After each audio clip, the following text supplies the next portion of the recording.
Okay. Last week we were talking about the monopoly, and we stopped here where we showed a relationship between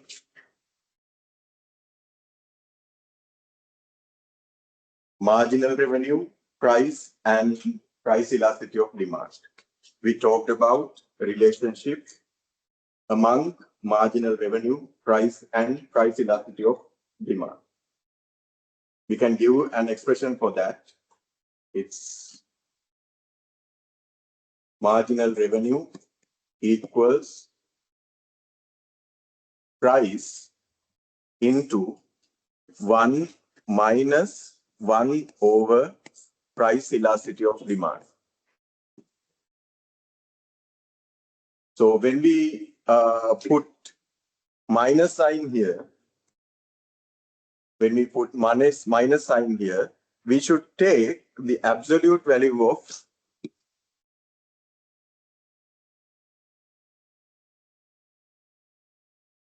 price elasticity of demand. Absolute value means without the sign. Without the sign. So if price elasticity of demand is -2, we have to substitute in 2 here, which is the absolute value of -2, because we take minus sign here. If price elasticity of demand is -2, and when we are taking minus sign here, we have to substitute 2 here rather than -2, since we have taken minus sign here.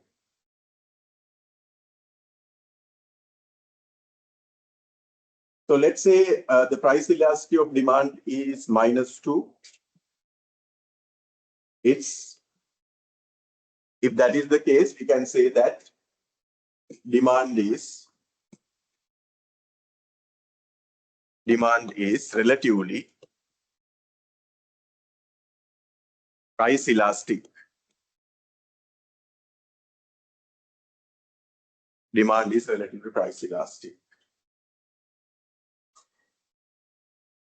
And assume that the price is 20.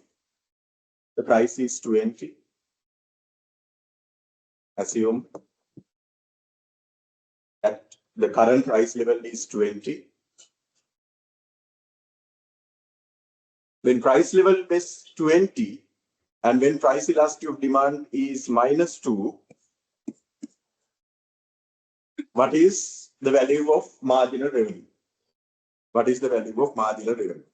So we can calculate marginal revenue with the support of this equation. Since we know the price and since we know the price elasticity of demand, it is easier for us to calculate marginal revenue now. So marginal revenue is price is 20. 20 into 1 minus 1 over 2. 20 into 1 minus 1 over 2. So what is the value? Value is 20 into 1 over 2, which is 10. Which is 10. So marginal revenue is 10 when price elasticity of demand is -2.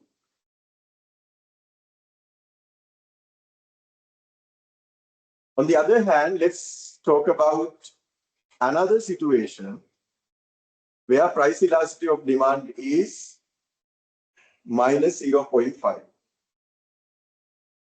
Let's talk about a situation where price elasticity of demand is -0.5.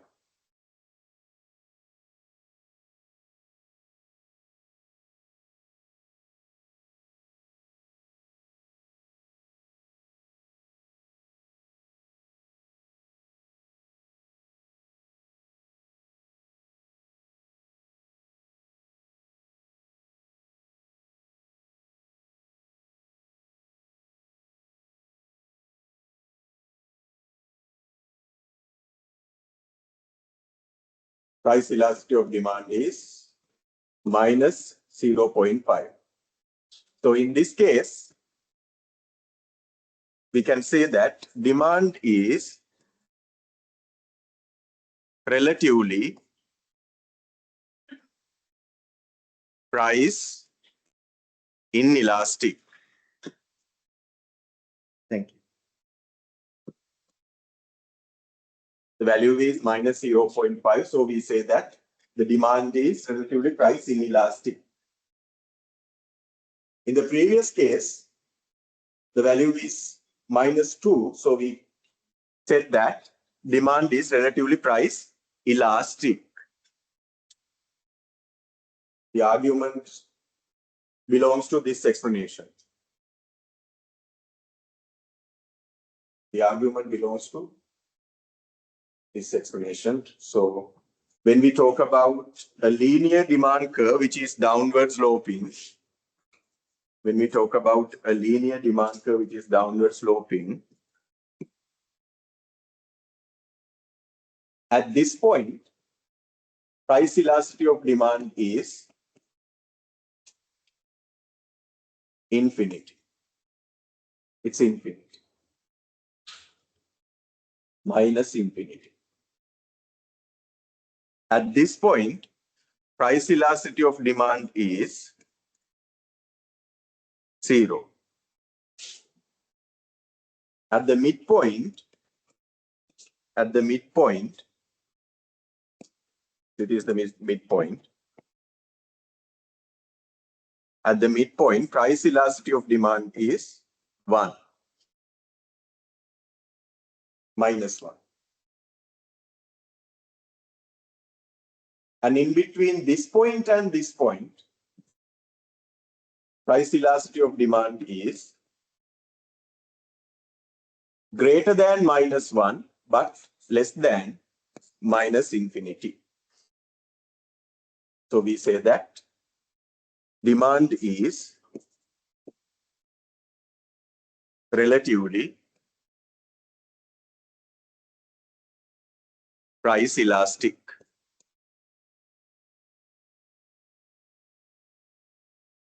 And between this point and this point, price elasticity is greater than 0, but less than minus 1. So in this case, we say that demand is relatively price inelastic.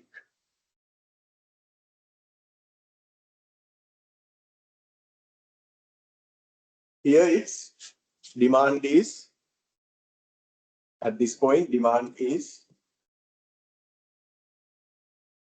price, perfectly price elastic. Perfectly price elastic. Here at this point, demand is perfectly price inelastic.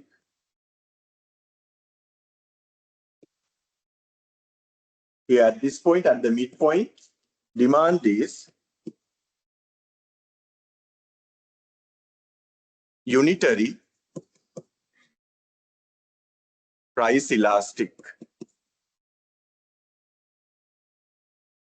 So this is how we interpret price elasticities at different points on a downward sloping linear demand curve. This is how we interpret different values of price elasticity of demand at different points on a linear downward sloping demand curve. Here at this point, the demand is perfectly price elastic. In that case, the price elasticity value is minus infinity. At this point, the demand is perfectly price inelastic. The value is 0. At the midpoint, demand is unitary price elastic. The value is minus 1. In between these 2 points, demand is relatively price elastic. the value is greater than -1 and less than -infinity. And between these 2 points, the demand is relatively price inelastic. In that case, the price elasticity value is greater than 0 and less than -1. So with that understanding, we said that when the price elasticity of demand is -2, demand is relatively price elastic. At the same time, we can say that when price elasticity of demand is -0.5, demand is relatively price inelastic. So let's calculate marginal revenue. When price elasticity of demand is -0.5, the formula is P into 1 minus 1 over price elasticity of demand. So we said that when price is 20, price elasticity of demand is -2.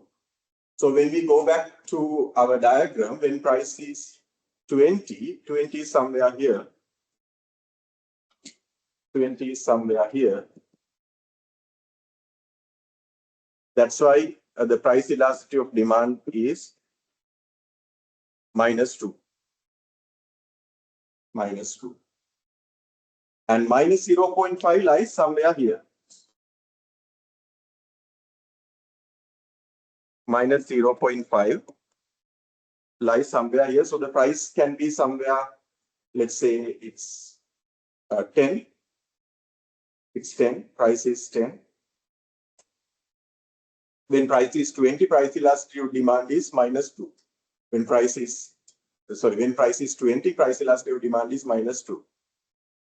So price elasticity of demand is -0.5. It should be at a lower price.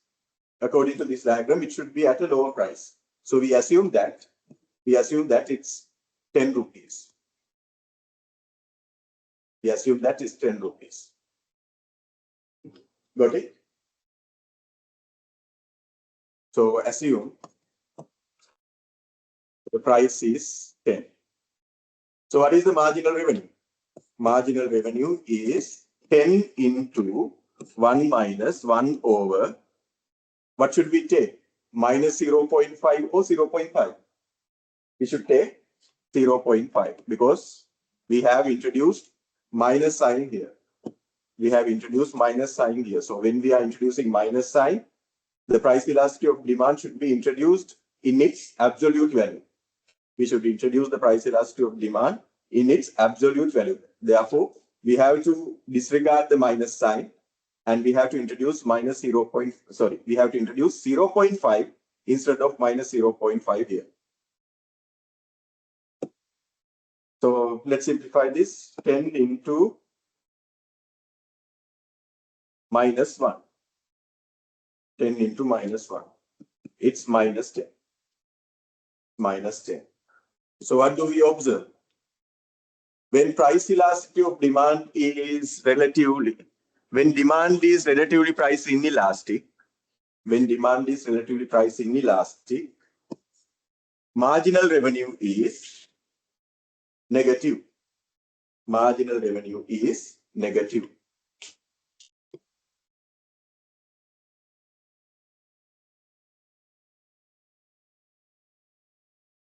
Marginal revenue is negative.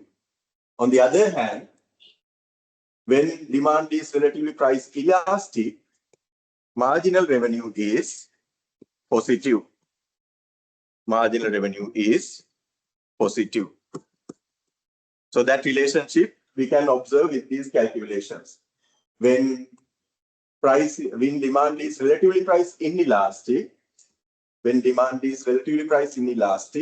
marginal revenue is a minus value. Marginal revenue is a negative value. On the other hand, when demand is relatively price elastic, marginal revenue is a positive value. Marginal revenue is a positive value.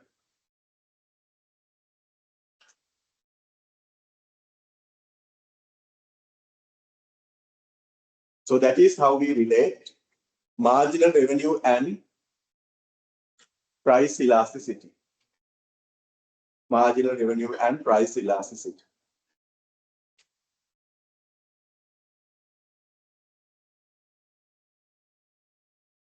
So what is the relationship? When marginal revenue, when price elasticity of demand is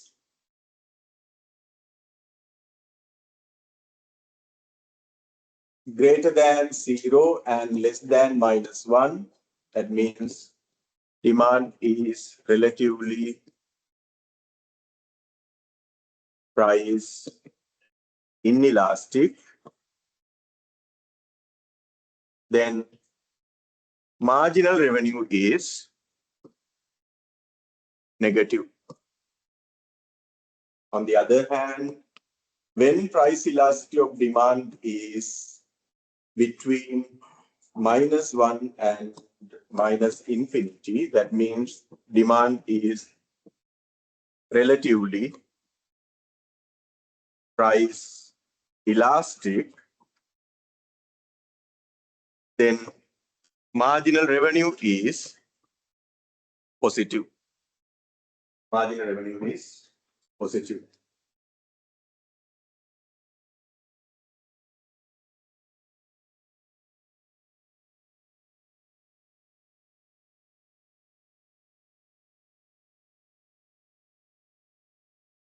And what about when price elasticity of demand is -1? That means demand is unitary price elastic.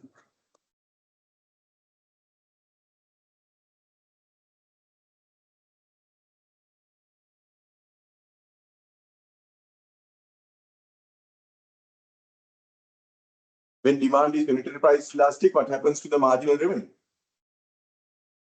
So you can go to the formula and check the value. Let's assume the price is like 15. Price is like 15. Marginal revenue equals price into 1 minus 1 over price elasticity of demand. Marginal revenue equals 15 into 1 minus 1 over 1. What is the value? 0. It's 0. So when price elasticity of demand is unitary elastic, marginal revenue is 0. Marginal revenue is 0.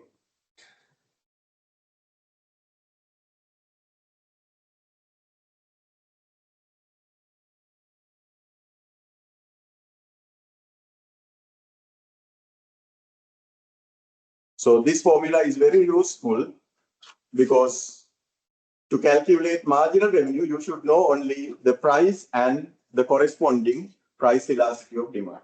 If you know the price and corresponding price elasticity of demand, then easily you can calculate marginal revenue.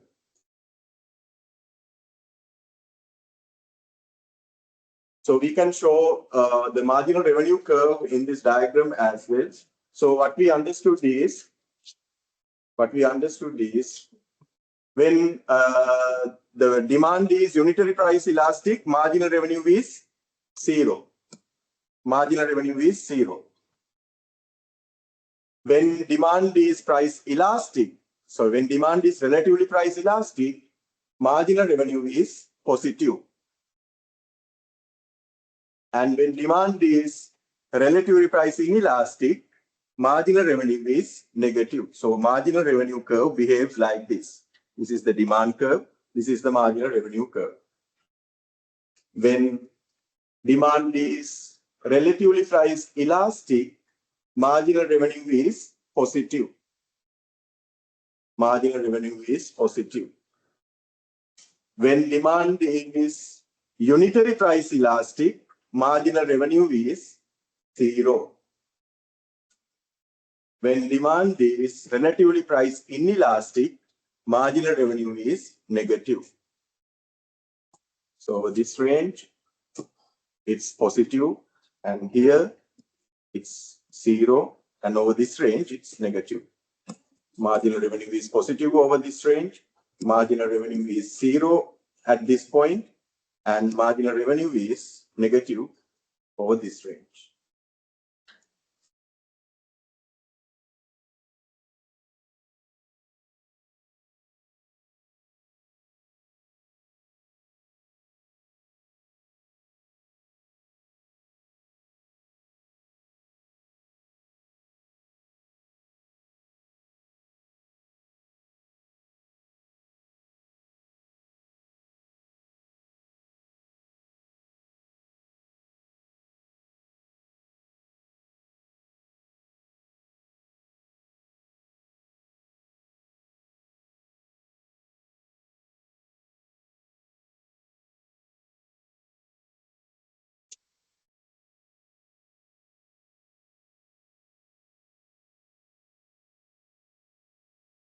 Okay, that is about the relationship between price and marginal revenue.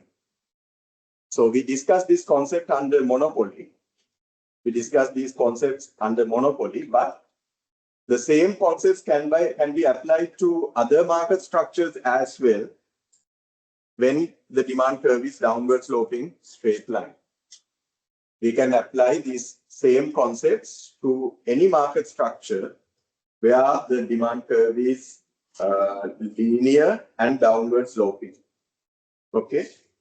Demand curve එක linear සහ downward sloping වෙන ඕනෑම අවස්ථාවකට මේ concepts ටික apply කරන්න පුළුවන්. So without any issue, we can apply the same concepts to any market structure where the demand curve is downward sloping a linear curve. Okay. Then we talk about the cost side of a monopolist. Costs of a monopolist.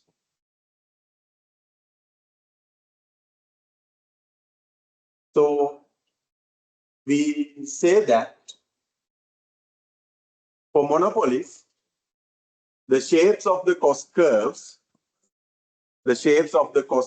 are the same as in the theory of pure competition. So the same cost curves, the shapes of the cost the shapes of the cost curves will be similar to the cost curves that we discussed under perfect competition.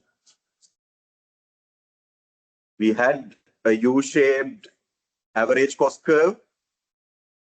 We had a U-shaped average variable cost curve. And we had a U-shaped marginal cost curve.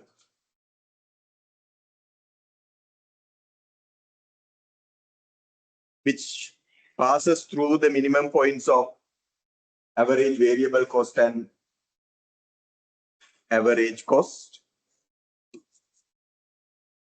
And also we have the average fixed cost like this. Average fixed cost behaves like this.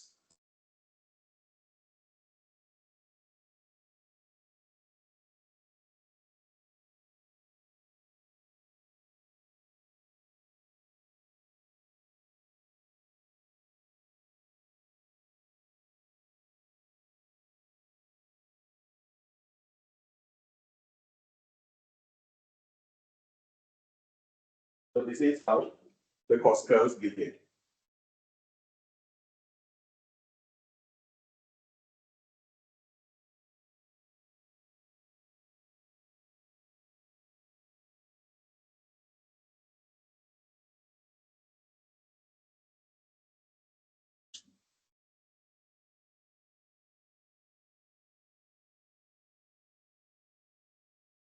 Okay. Then we talk about the short-run equilibrium of a monopolist. So we have talked about the revenue side. We have talked about the cost side. Now, the next step is to talk about the equilibrium. Equilibrium is Equilibrium is the profit maximizing output level.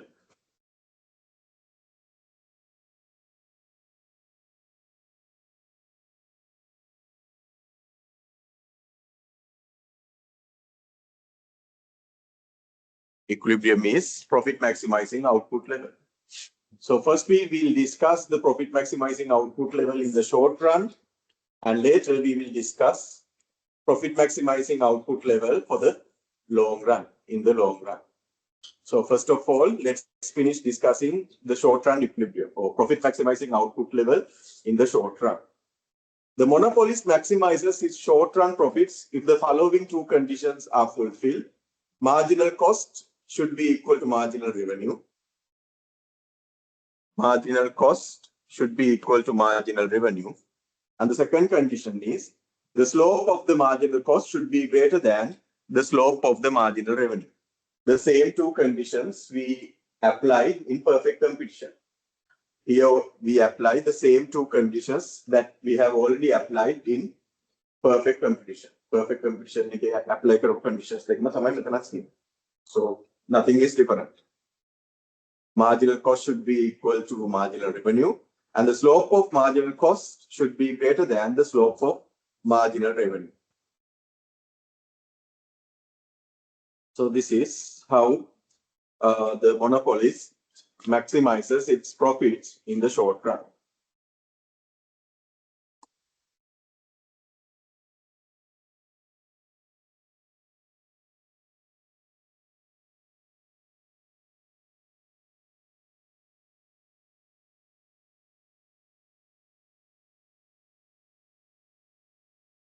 So let's draw the revenue side of the monopolist. Revenue side is represented by the demand curve. Demand curve and marginal revenue curve. So we assume that the demand curve is a downward sloping linear curve. So if the demand curve is a downward sloping linear curve, we can easily draw the marginal revenue curve after that. How to draw the marginal revenue curve? You have to find the midpoint here. You have to find the midpoint here and then combine this vertical intercept and this midpoint. That is how we can easily draw the marginal revenue curve for the monopolist. Find the midpoint here between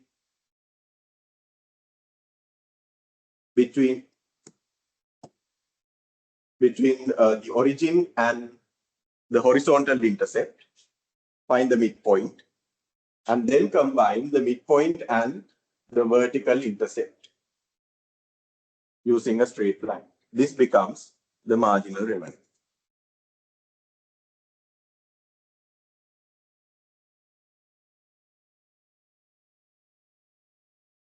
Demand curve also shows the average revenue. Demand curve also shows the average revenue. Then let's draw the cost side. This is the revenue side, right? Demand and marginal revenue curves show the revenue side of the monopolist. Then let's draw the costs. So I will draw the average cost like this. And we'll draw the marginal cost. Marginal cost curve should pass through the minimum point of average cost curve. Marginal cost curve should pass through the minimum point of average cost curve. Yes, now we have the cost side and revenue side of the monopolist in one diagram. Then where is the profit is maximized? Where is the profit is maximized? The first condition for profit maximization is marginal revenue should be equal to marginal cost, right? So this is marginal revenue, this is marginal cost. So where the first condition is satisfied? At this point. So this is the equilibrium point. At equilibrium point, the equilibrium quantity is this much. So this is the profit maximizing output level. To confirm that this is the profit maximizing output level. A second condition also should have to be satisfied. The second condition is slope of marginal cost should be greater than the slope of marginal revenue. What we can say about the second condition? Marginal cost is upward sloping at this point. Marginal cost is upward sloping at this point. So the slope of marginal cost is positive. Slope of marginal cost is positive because it's upward sloping at this point. And what about the slope of marginal revenue? Marginal revenue is downward sloping. Marginal revenue is downward sloping. So at this point, the slope of marginal revenue is negative. So is the second condition satisfied now? Yes, the second condition is satisfied because a positive value is always greater than a negative value. Therefore, the second condition is also fulfilled. So without any doubt, we can consider this equilibrium point as the profit maximizing equilibrium. So profit maximizing output level is this much. At profit maximizing output level, what is the profit now? What is the maximum profit now? What is the maximum profit? To find the maximum profit, we have to compare two values. What are those? Price and average cost. Price and average cost. So at profit maximizing output level, what is the price? At profit maximizing output level, what is the price? To find the price at profit maximizing output level, you have to go to the demand curve straight to the profit maximizing output level. Go to the demand curve straight to profit maximizing output level. Then you will find the price at profit maximizing output level. Prices are reflected on the demand curve. Therefore, to find the price at profit maximizing output level, straight to the profit maximizing output level, you have to go to the demand curve to find the price. So this is the price at profit maximizing output level. Then what is the average cost at profit maximizing output level? For that, you have to go to the average cost curve straight to the profit maximizing output level. Straight to profit maximizing output level, you have to go to the average cost. So this is the average cost at profit maximizing output level. Which is greater? Which is greater? Price is greater. Price is greater than average cost. So there is an economic profit that this firm is earning. This monopolist is earning an economic profit because the price is greater than average cost. The price is greater than the average cost.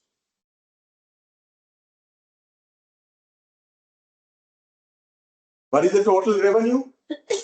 What is the total revenue at profit maximizing output level? Total revenue at profit maximizing output level is profit maximizing output level multiplied by price at profit maximizing level. So this is the total revenue. And what is the total cost at profit maximizing output level? That is Q star into average cost. Total cost at profit maximizing output level is Q star into average cost. Q star into average cost. It's this much. It equals to this area.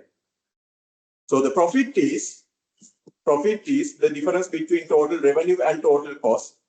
Total revenue is this green color highlighted area. Total revenue is this green color highlighted area.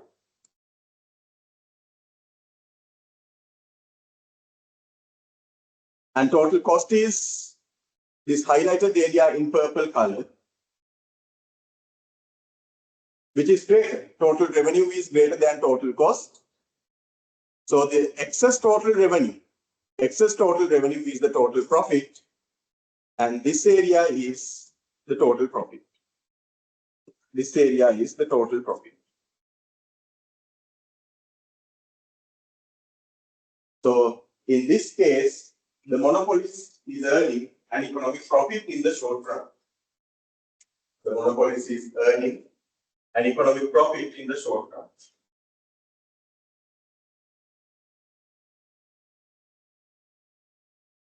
In the short run, a monopolist can also earn economic losses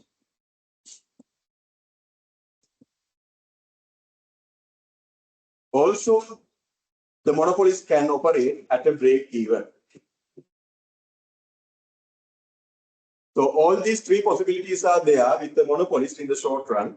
The monopolist can earn either an economic profit or can earn an economic loss or can be operating at a break even point. So all these three possibilities are there with a monopolist in the short run. Here I have shown only a situation where the monopolist is earning an economic profit. But these two possibilities are also there. If the average cost curve is above the demand curve, then it will be an economic loss. If the average cost curve is tangent to the demand curve at this point, then it will be a break-even point. If the average cost curve is above the demand curve, then it will be an economic loss. If the average cost curve is tangent to the demand curve at this point, then the firm is faced with a break-even. So depending on the position of average cost curve, it will decide whether the firm is earning an economic profit or an economic loss or operating at a break-even.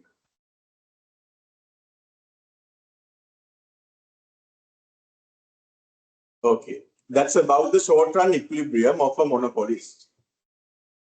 There should be two conditions. Marginal cost should be equal to marginal revenue, and the second condition is slope of marginal cost should be greater than slope of marginal revenue. So under these two conditions, we find the profit maximizing output level. At profit maximizing output level, the monopolist can be earning an economic profit, can be earning an economic loss, or can be operating at a break-even point. Correct? That is about the short-run equilibrium. The next section is about the long-run equilibrium of a monopolist. Anything you want to clarify up to this point?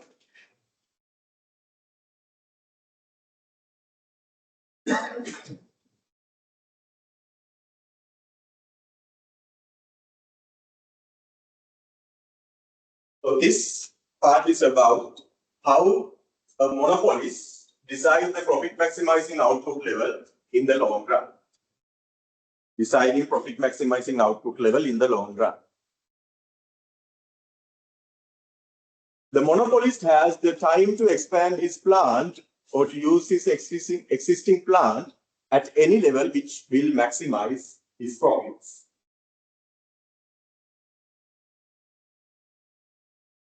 With entry blocked, so in the long run, no other firm can enter the industry. Entry is completely blocked. It is not necessary for the monopolist to reach the optimum scale. It is not necessary for the monopolist to reach the optimum scale. What is the optimum scale? We have talked about this concept earlier. What is the optimum scale? Where is the optimum scale occurs? Where does the optimum scale occur? Optimum scale occur at the minimum point of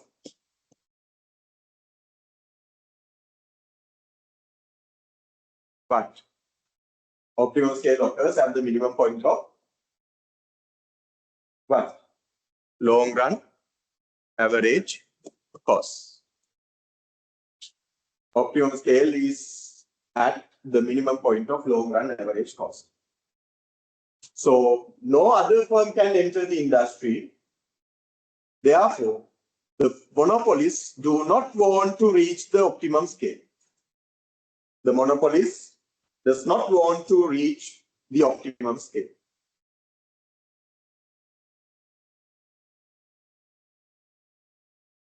That means there is no need to build his plant until he reaches the minimum point of long run average cost curve.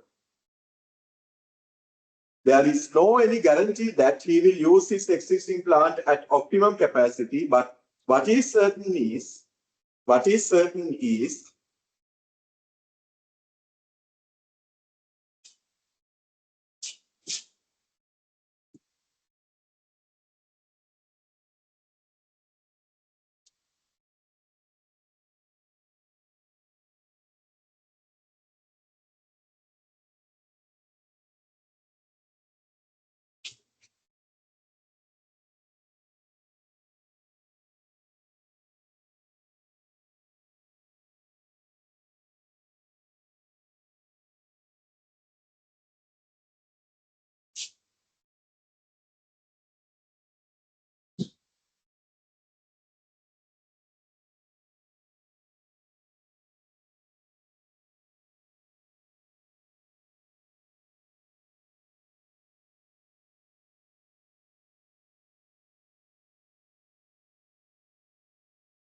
is monopolist will not stay in the business if he makes losses in the long. So, in summary, we understand is in the long run, certainly monopolist will earn economic profits. Certainly, a monopolist will earn economic profits.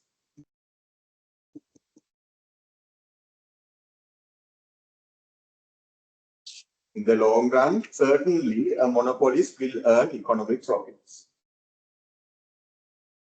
And the second thing we should understand is in the long run, it is not necessary for the monopolist to reach the optimum scale where the long run average cost is minimum. Those are the 2 points we understand here. Certainly, a monopolist will earn economic profits in the long run. At the same time, it is not necessary for the monopolist to reach the optimal scale where the long run average cost is the minimum. Okay, so let's understand this situation graphically.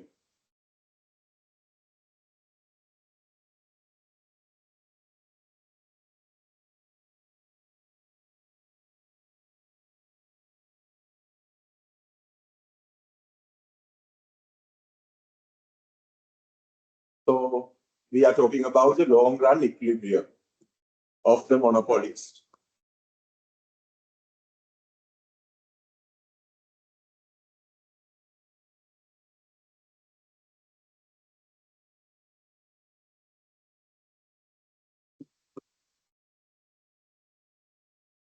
We are talking about the long run equilibrium of the monopolist.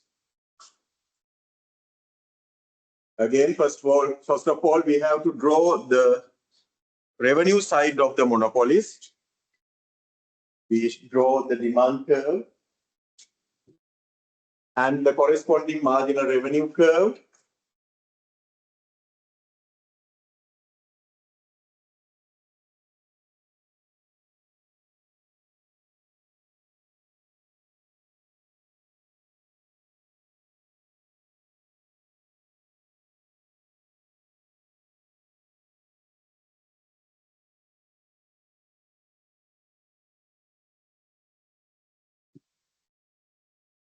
Then we draw the long run average cost curve. Long run average cost curve.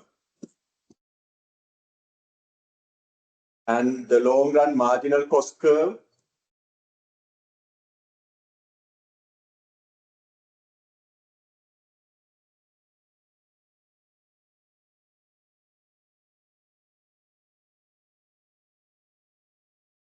Now we have both the revenue side and cost side in one diagram.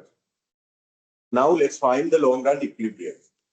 To find the long run equilibrium, again we have to check whether those two conditions are satisfied. What are the two conditions? Marginal revenue should be equal to long run marginal cost. And the second condition is slope of long run marginal cost should be greater than the slope of marginal revenue. So we have to check whether these two conditions are satisfied at the equilibrium. So the first condition is marginal revenue is equal to long run marginal cost. Long run marginal cost is this, and the marginal revenue is this, and they are equal at this point. So we can consider it as the equilibrium. To finalize it as the equilibrium point, we have to make sure that the second condition is also fulfilled.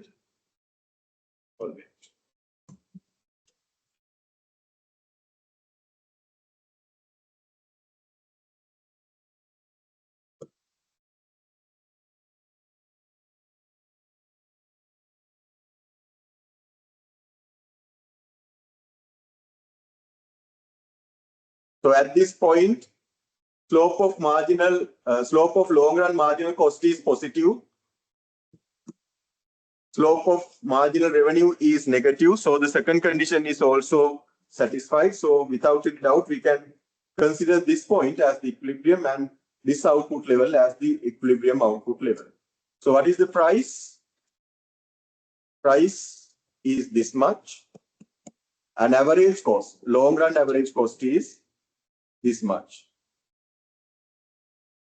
Price is greater than the long run average cost, so there should be an economic profit. The firm is earning an economic profit. The firm is earning an economic profit.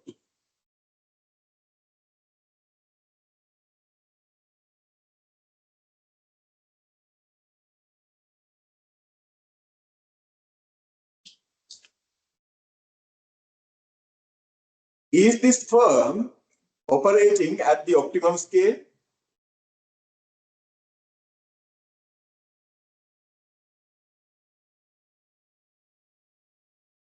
Is this monopolist operating at the optimum scale?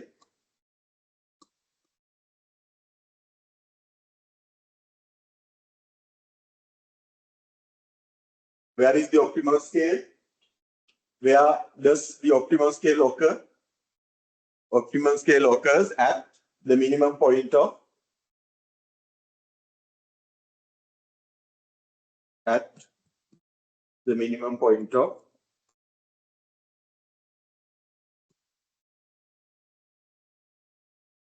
long run average cost. Where is the minimum point of long run average cost?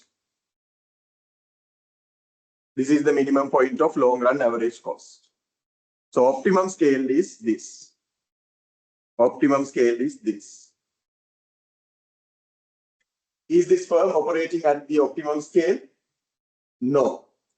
The firm is not operating at the optimum scale. Instead, the firm is operating at a lower level than the optimum scale. Equilibrium output level is less than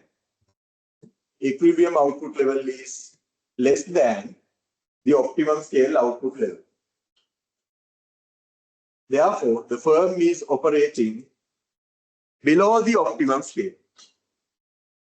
The monopolist is operating below the optimum scale.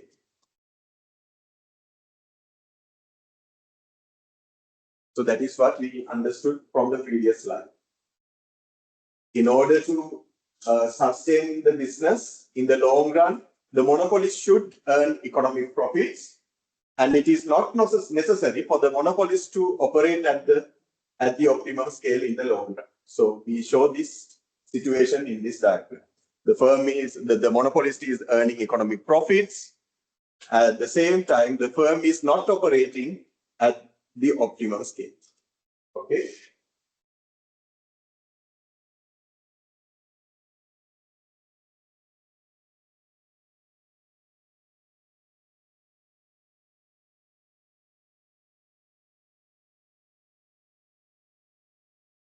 Yeah.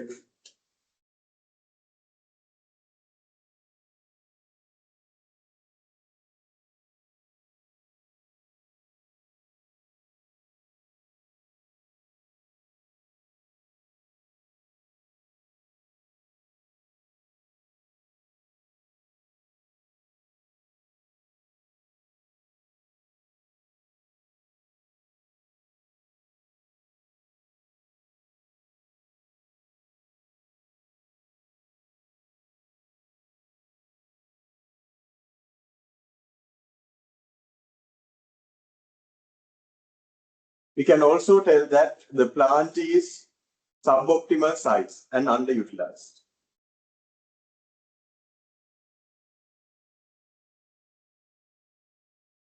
The plant is of suboptimal size and it's underutilized. It's the same thing. Firm is operating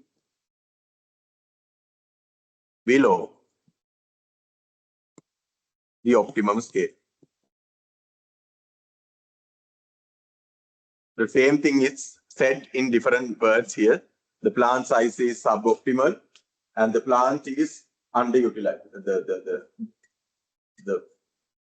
The scale is underutilized. The plant size is underutilized.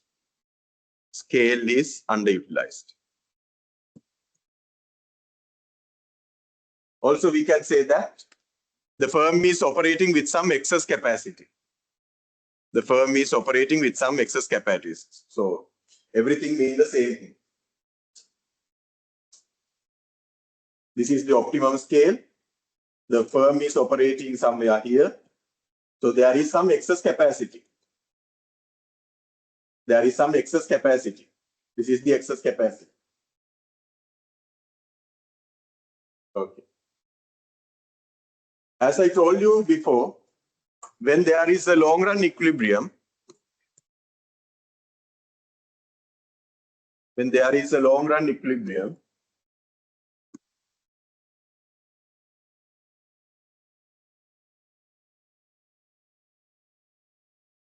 obviously, that is corresponding to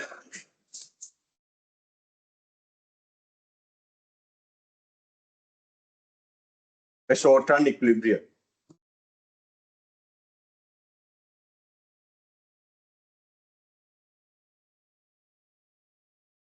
When there is a long run equilibrium, obviously, that is corresponding to a short run equilibrium as well. So this is the long run equilibrium. Correspond to that, there is a short run equilibrium as well. There is a short run equilibrium as well.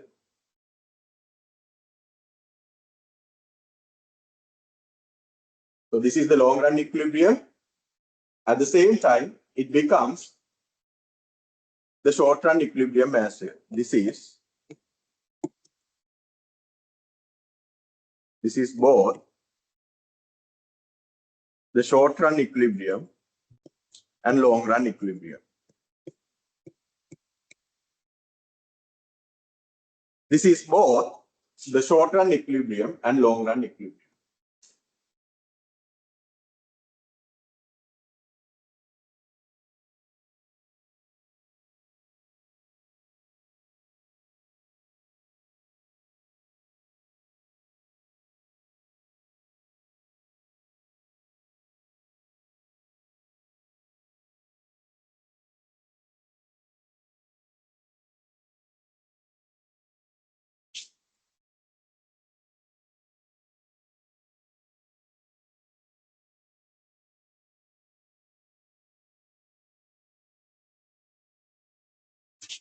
So there's a mistake in the graph. It should be like this. Marginal cost curve in the short run marginal cost curve should go through like this.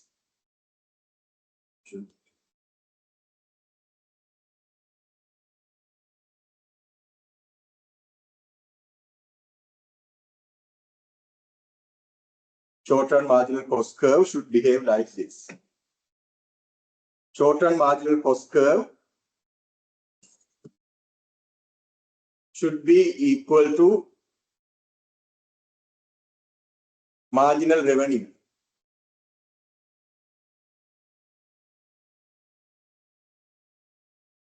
In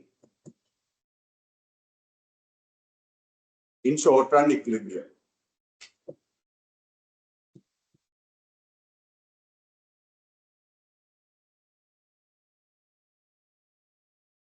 In long run equilibrium, long run marginal cost should be equal to marginal revenue.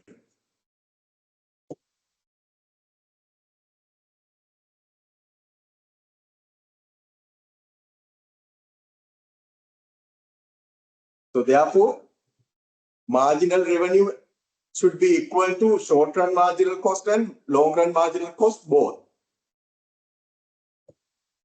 Marginal revenue should be equal to short run marginal cost and long run marginal cost both. Therefore, at the same equilibrium point, we see that short run marginal cost is equal to marginal revenue, long run marginal cost is equal to marginal revenue. Therefore, the diagram should be corrected like this.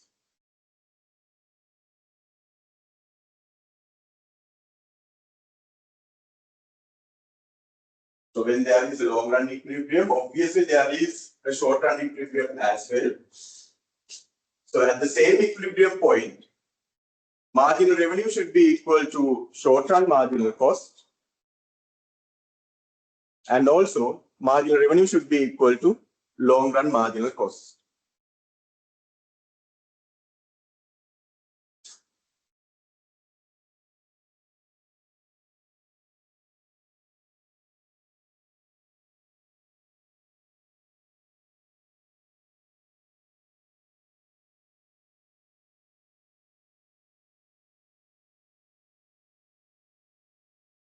Okay.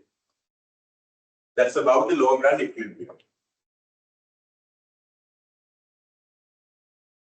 Then we talk about something regarding the price discrimination. Shall we skip this part? I think for the previous batch also I didn't discuss this concept, price discrimination, so we will skip this. We will not discuss price discrimination because the time is limited. So I hope to finish the next session as well during today's session. So if I start discussing price discrimination, we will not have enough time to complete the next session. So we will skip this part. So monopoly session ends here. Okay, we discussed the features of monopoly. We discussed the features of monopoly and the sources of monopoly power. Then we discussed the demand curve and marginal revenue curve of the monopolist.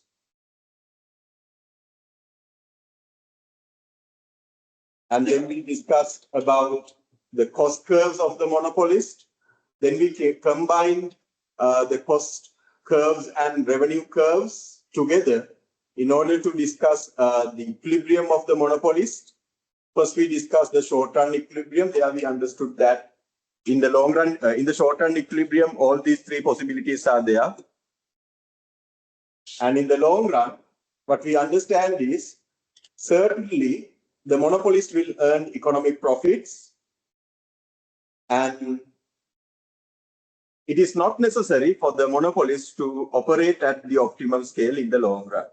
And then we understood that when there is a long run equilibrium, obviously there is a corresponding short run equilibrium as well. Therefore, marginal revenue should be equal to short run marginal cost and long run marginal cost both at the long run equilibrium. So that's the end of monopoly session. So we will take a break for 10 minutes before starting the session. Let's meet at 4:25.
Yes.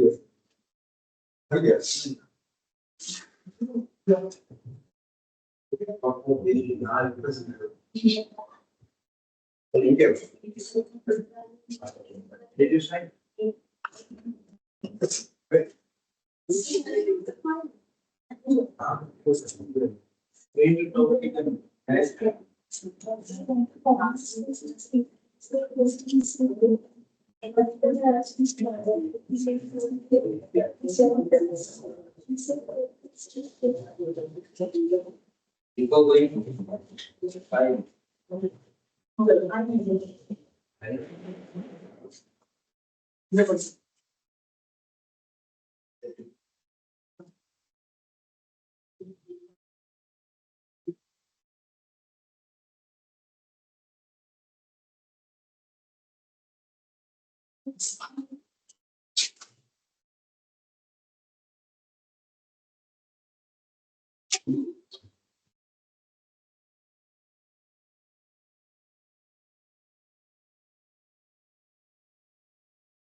Okay, this session is about monopolistic competition. As its name suggests, it has characteristics of both monopoly and perfect competition.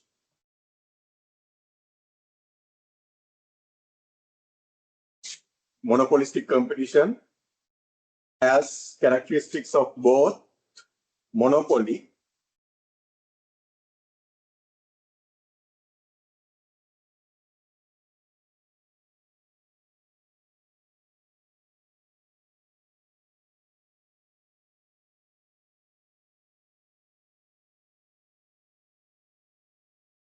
monopoly and perfect competition.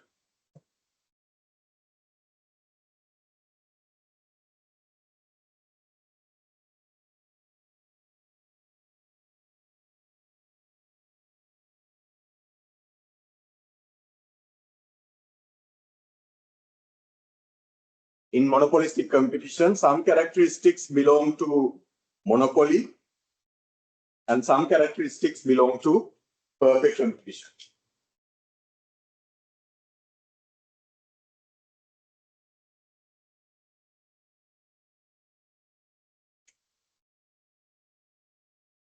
So this is an illustration of how we define market structures. In monopoly, we talk about only one firm. In monopoly, we talk about only one firm. In perfect competition, we talk about many firms with identical products. In monopolistic competition, also there are many firms, but the products are differentiated. There are many firms, but the products are differentiated.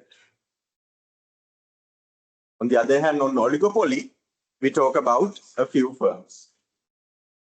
So this session is for monopolistic competition. In monopolistic competition, we have a large number of firms, but the products are differentiated. Give some examples for that. Give some examples for monopolistic competition. Most of the retail stores. We have a large number of retail stores. They supply differentiated products. Salons.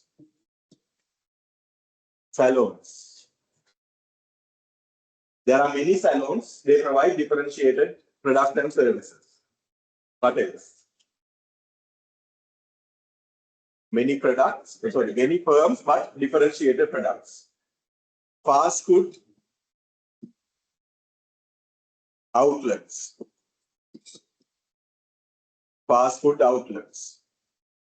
Shoe shops.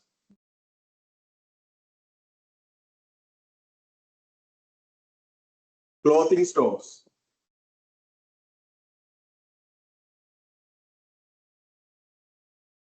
Communications.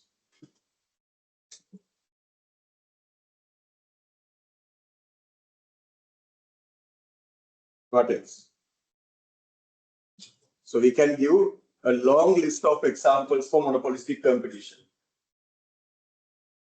So unlike to monopoly and monopolistic competition, unlike to monopoly and perfect competition, monopolistic competition is popular in real world. We can see many market structures that belong to, markets that belong to perfect competition in the real world.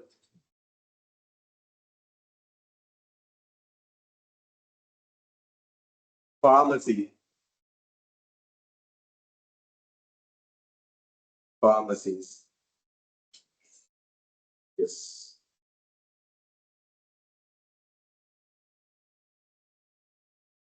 So these are the features. There are many sellers, many small sellers.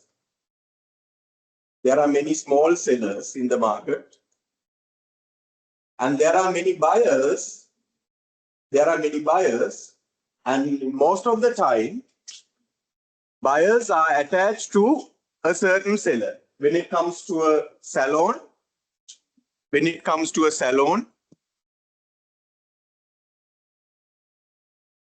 there is a loyal customer base, right? So in my case, I usually go to the same salon to have a haircut. In your case also, the situation may be the same. So there is a loyal customer base for each seller.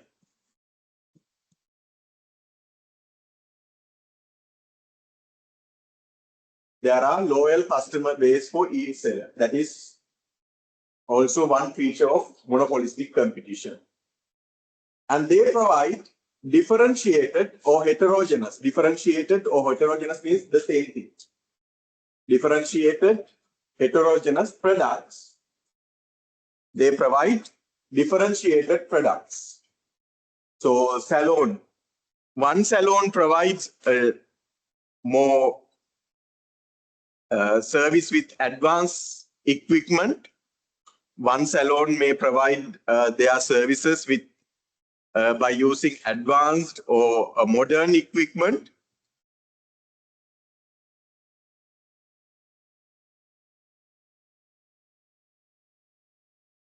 But another salon may not have such modern equipment with them. So their service is differentiated.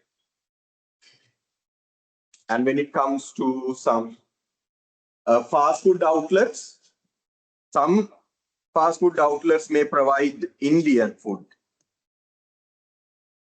Some outlets may provide Chinese food. Some fast food outlets may provide Sri Lankan food. Some outlets may provide Japanese food. Likewise, their products are differentiated. So product differentiation is also one key feature of monopolistic competition. And there are fairly close substitutes for each other. So if I go to salon A, and if I am not satisfied with them, I can choose a different salon. I can go to salon B. Likewise, there are close substitutes for each supplier. For each seller, there are close substitutes. Therefore, if one customer is not satisfied with the product or service provided by one seller, they can move to another seller. So when it comes to Indian fast food outlets, again, there are many. There are many Indian fast food outlets. If I'm not satisfied with fast food outlet X, I can shift to fast food outlet Y to enjoy Indian food. So since there are many close substitutes, customers can move to other suppliers, other sellers, if they are not satisfied with the product or service provided by one supplier. And another feature is entry into industry and exit from the industry are easier in the long run. Yes, in the long run, it is easier for the firms to enter and exit from the industry. The goal is maximize profit. Actually, we don't want to specifically mention this because all market structures, this is common for all market structures.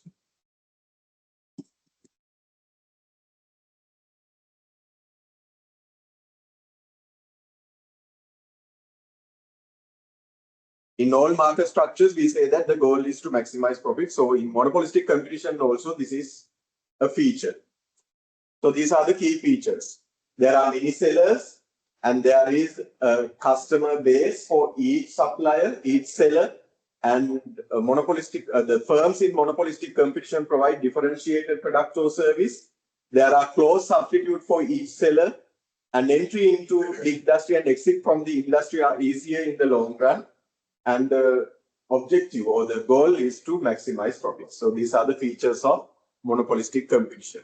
So the examples are, we can give a long list of examples for monopolistic competition like retail stores, salons, fast food outlets, shoe shops, clothing stores, communications, pharmacies, and many.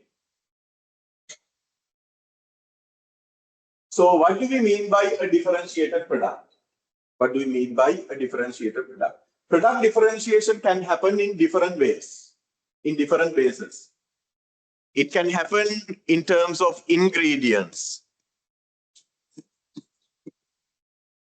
It can happen in terms of package. It can happen in terms of shape or color. It can happen in terms of location. It can happen in terms of customer service.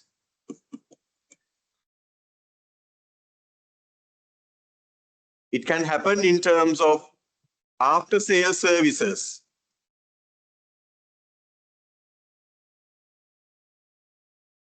It can happen in terms of the atmosphere of the store. Some salons are air conditioned, but some salons are not. So atmosphere of the store also can be a way of differentiating their product or service. So likewise, the product differentiation can happen in many ways, in terms of ingredients, in terms of equipment used,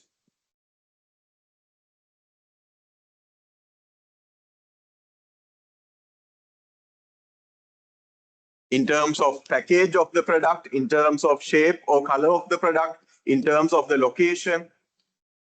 Yes, some ice cream stalls are located in shopping malls. Some ice cream stalls are located in cinema theaters. So they have different locations. Some ice cream stalls are located in cinema stores, in shopping malls. Some ice cream stalls are located in, they are close to cinema theaters. Some ice cream stalls are located nearby the beach. Some ice cream stalls are located nearby a park. So their location is different. So they will have locational advantage. So by location also their product or service can be differentiated. Customer service. Some stores can provide a very friendly service to the customers. But in some stores, the servants or the staff may be some kind of showing arrogant style of behavior on customers. So likewise, customer service also can be a way of differentiating their product or service. After sale services. So some electric equipment sellers, they provide after sale services, but some electric equipment sellers, they don't provide after sale services. Atmosphere also, again, some salons are air conditioned, but some salons are not air conditioned. So likewise, differentiation can happen in different ways. So what is a differentiated product? A differentiated product is a similar product, but not identical. So when it comes to salons, all salons provide the same set of services. Haircuts, facials, massages, what else? Nail polish, pedicure or something, but what is that? Pedicure and what is the other? Manicure. Manicure, I don't know about it. So they provide the same services, but the equipment they provide, they use, the atmosphere of their salon, they are different. So they provide the same product or service. They provide the same product or service, but they are not identical. They are not identical. They satisfy the same need. They satisfy the same need, but their product or services are not identical. The differentiation may be real or imaginary. The differentiation may be real or imaginary. When it comes to cement, all cement are almost identical, but based on their marketing strategies, people think that they are different. Sometimes there may be two cement companies, cement company A and cement company B. Sometimes they may get supplied the raw material from the same supplier. The supplier of cement may be the same, but Cement company A has their own marketing strategies. Cement company B has their own marketing strategies. Therefore, people think that cement supplied by A is totally different from cement supplied by B. But actually it is not. Actually it is not. So it is an imaginary differentiation. It is an imaginary differentiation. People think that they are different, but actually they are not. For example, cement. And another example can be taken as the paracetamol and Panadol. Paracetamol, the medicine is paracetamol, right? Paracetamol. Paracetamol is the medicine, and there are two brands, Panadol and paracetamol. Paracetamol, yeah. People think that they are different, but actually they are not. They are used to cure the same physical illness, but they are not actually real. The difference is actually not real. It's only an imaginary differentiation. So those are two examples that we can give for imaginary differentiation. But real differentiations are there. When it comes to salons, they are really differentiated. Their atmosphere is different. Their customer service is different. The equipment or the ingredients they use, they are different. So real differentiation is there with certain industries. Okay. The differentiation may be based on location and service, yes. Location and customer service, after sales service, they are also forms of differentiation. So that is about product differentiation.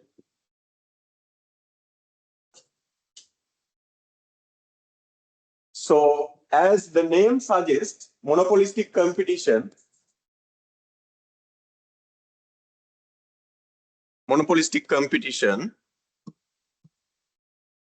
is a combination of characteristics of perfect competition. It's a combination of characteristics of perfect competition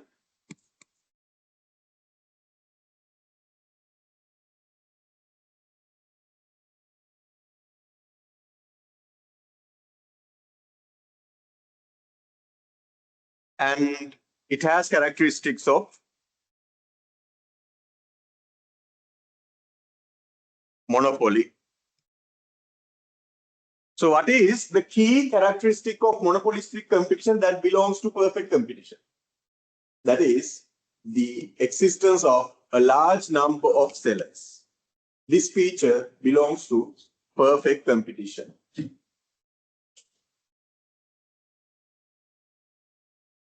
A large number of sellers are there in monopolistic competition, and that characteristic belongs to perfect competition. And what is the monopoly characteristic of monopolistic competition? Product differentiation. Product differentiation is the monopoly characteristic in monopolistic competition. Because of product differentiation, there is a loyal customer group attached to one particular firm. There is a loyal customer base for each firm in monopolistic competition. And over this loyal customer base, this firm imposes some monopoly power.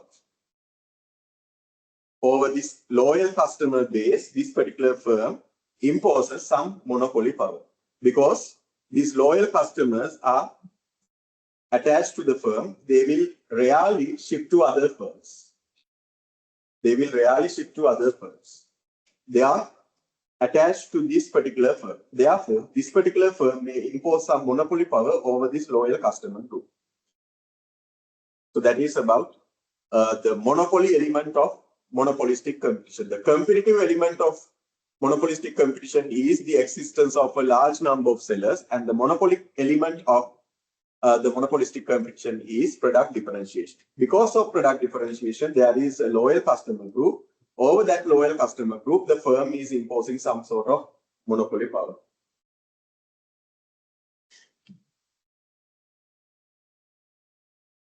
Okay, the demand curve of monopolistic competition.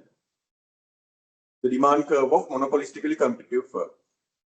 Since a firm produces a differentiated product, the demand curve it faces is negatively slow. Yes. Because of differentiation, because of product differentiation, firms have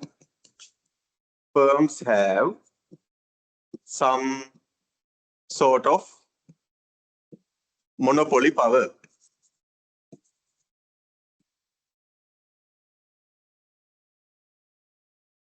Because of product differentiation, firms have some sort of monopoly power.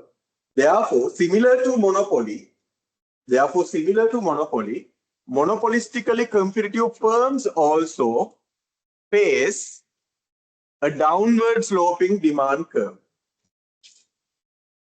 Similar to monopoly, monopolistically competitive firms also face a downward sloping demand curve. A negatively sloped demand curve. Since there are many close substitutes, yes, of course, there are many close substitutes for each firm. The demand curve is highly price elastic because there are many close substitutes for the product or service. The demand curve faced by a single monopolistically competitive firm is highly price elastic. Highly price elastic. That means the demand curve faced by one particular monopolistically competitive firm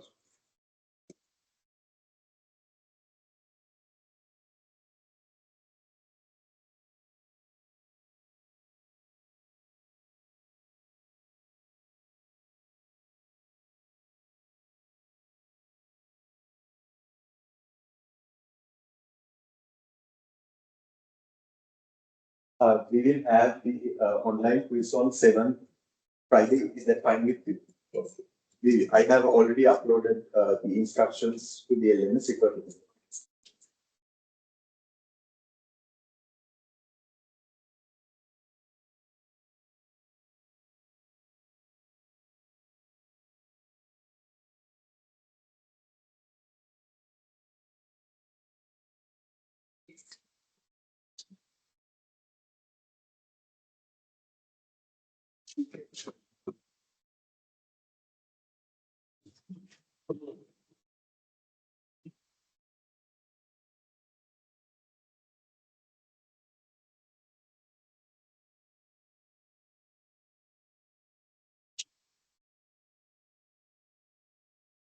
A monopolistically competitive firm is faced with a highly price elastic demand curve. What does it mean? The demand curve faced by a monopolistically competitive firm is a very flatter curve. It's a very flatter curve. Overall, the overall demand curve is highly flatter.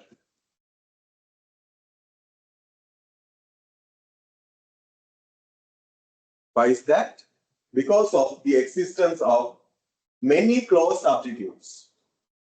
Because of the existence of many close substitutes, the demand curve faced by one monopolistically competitive firm is highly price elastic. It is a highly flatter curve.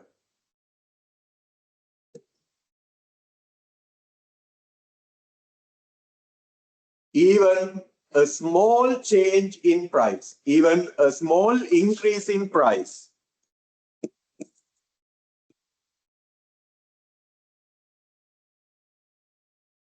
is enough to have a large decrease in quantity demanded. Let's say the current price is this much, P1. At that price, the firm sells Q1 level of output, and let's say the price increases from P1 to P2. Because of this small price increase, you see that, you can observe that quantity decreases greatly. There is a great reduction in the quantity because of this small increase in the price. That's why we say that the demand curve is highly price elastic. Highly price elastic. Percentage change in quantity demanded is greater than percentage change in price.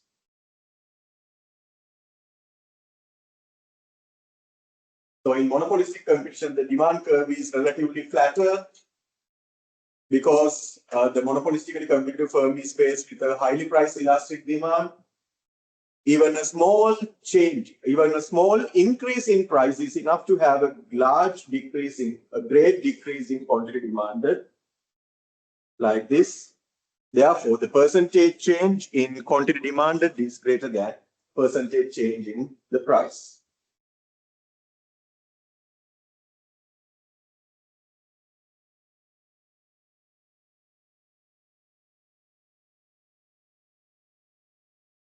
Can we draw a market demand curve by horizontally adding individual firms' demand curves? This is the demand curve for firm A. We will have the demand curve for firm B. We will have the demand curve for firm C, D, E, F likewise.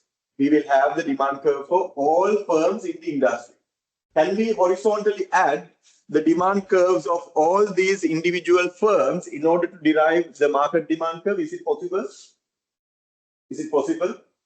No, it's not possible. Why is that? We can't add apples and oranges together. The products are differentiated.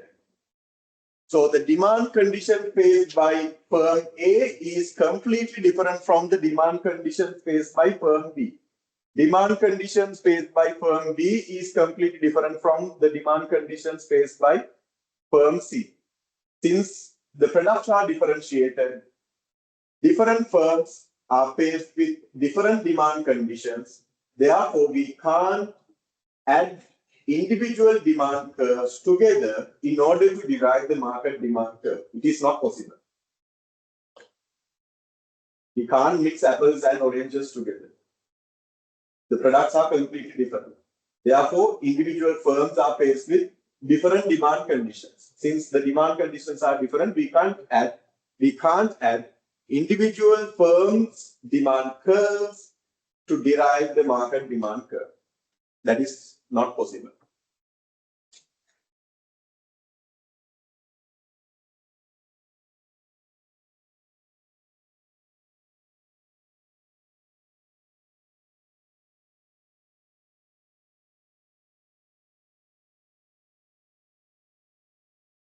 Okay.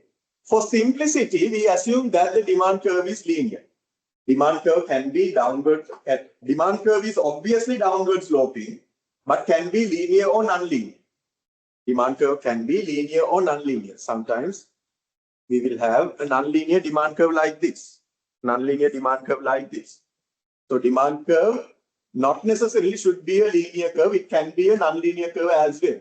But for our discussion, to make our discussion simple, we assume that the demand curve is downward sloping. At the same time, it's linear. We assume that the demand curve is downward sloping and linear.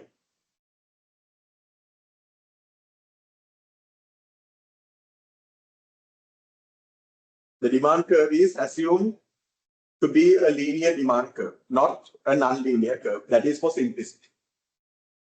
For simplicity, we assume a nonlinear demand. Sorry, a linear demand curve. It's a straight line. It's a downward sloping straight line. So since it is a downward sloping straight line, we can derive the marginal revenue curve correspond to this demand curve easily.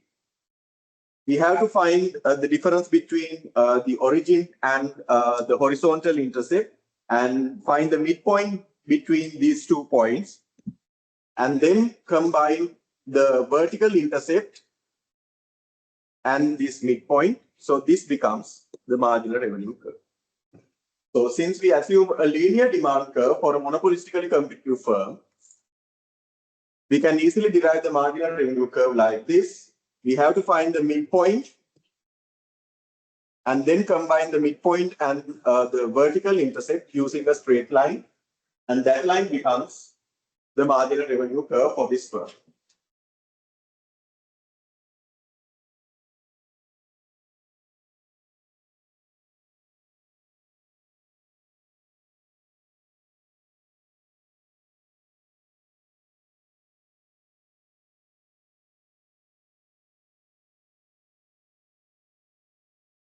In my diagram, it's not the exact midpoint, right?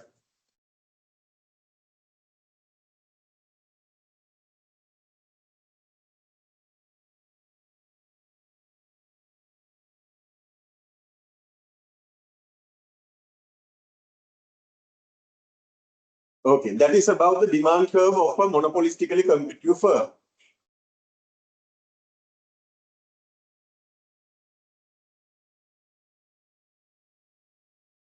Okay, then we have to discuss about the short run analysis and long run analysis.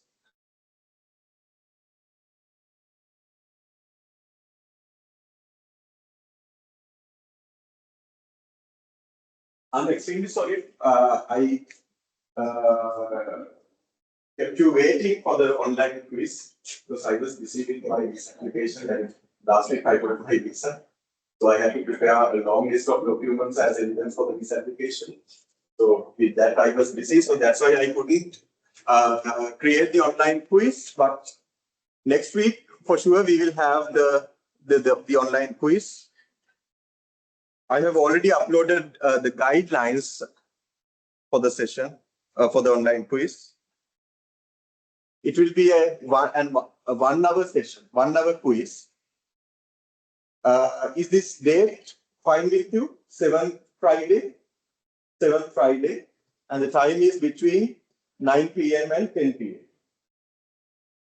You can attend the quiz from home, and this quiz will cover the content we discuss until 25th January. That means the last week, right? The last week. So to make you familiar with the online quiz setting, I have created a mock exam. I think you haven't attempted an online quiz through the LMS before, right? You haven't attempted any online quiz. So to make you familiar with an online quiz, I have created this mock exam. This has only 12 questions, and I have allocated 1 hour for that. So you have enough time to get familiar with the settings. So anyway, this mock quiz will not be counted for any evaluation. And you can attempt this online quiz, mock quiz, at any time you want. Yes, you have to do, what you have to do is you have to click this link, mock quiz. Then you will be directed to this page.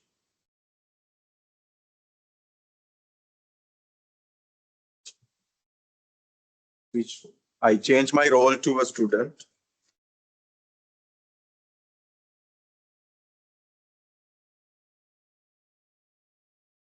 Click on this link, mock quiz, and then you will see this button, attempt quiz. You can click on that. And after that, you will get this dialog box. And from the dialog box, you can click this button, start attempt. Then the questions come. All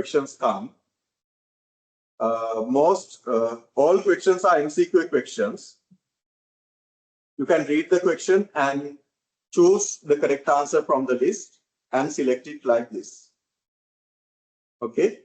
If you want to change the answer without any difficulty, you can change the answer to a different option. Right? So once you finish answering the questions on the first page, you can go to the next page by clicking this link, clicking this button. So likewise, you can answer all questions on all pages. If you want to go back to a different question, if you want to go back to a previous question, you can use this quiz navigation area. So the first 3 questions were on the first page.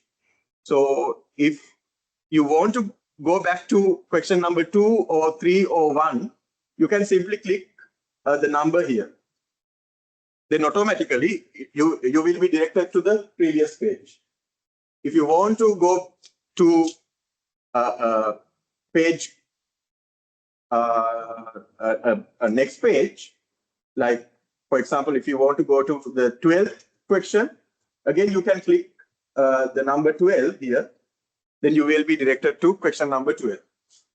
So likewise, you can navigate among questions through this navigation area. So that will be easier for you to. And don't use the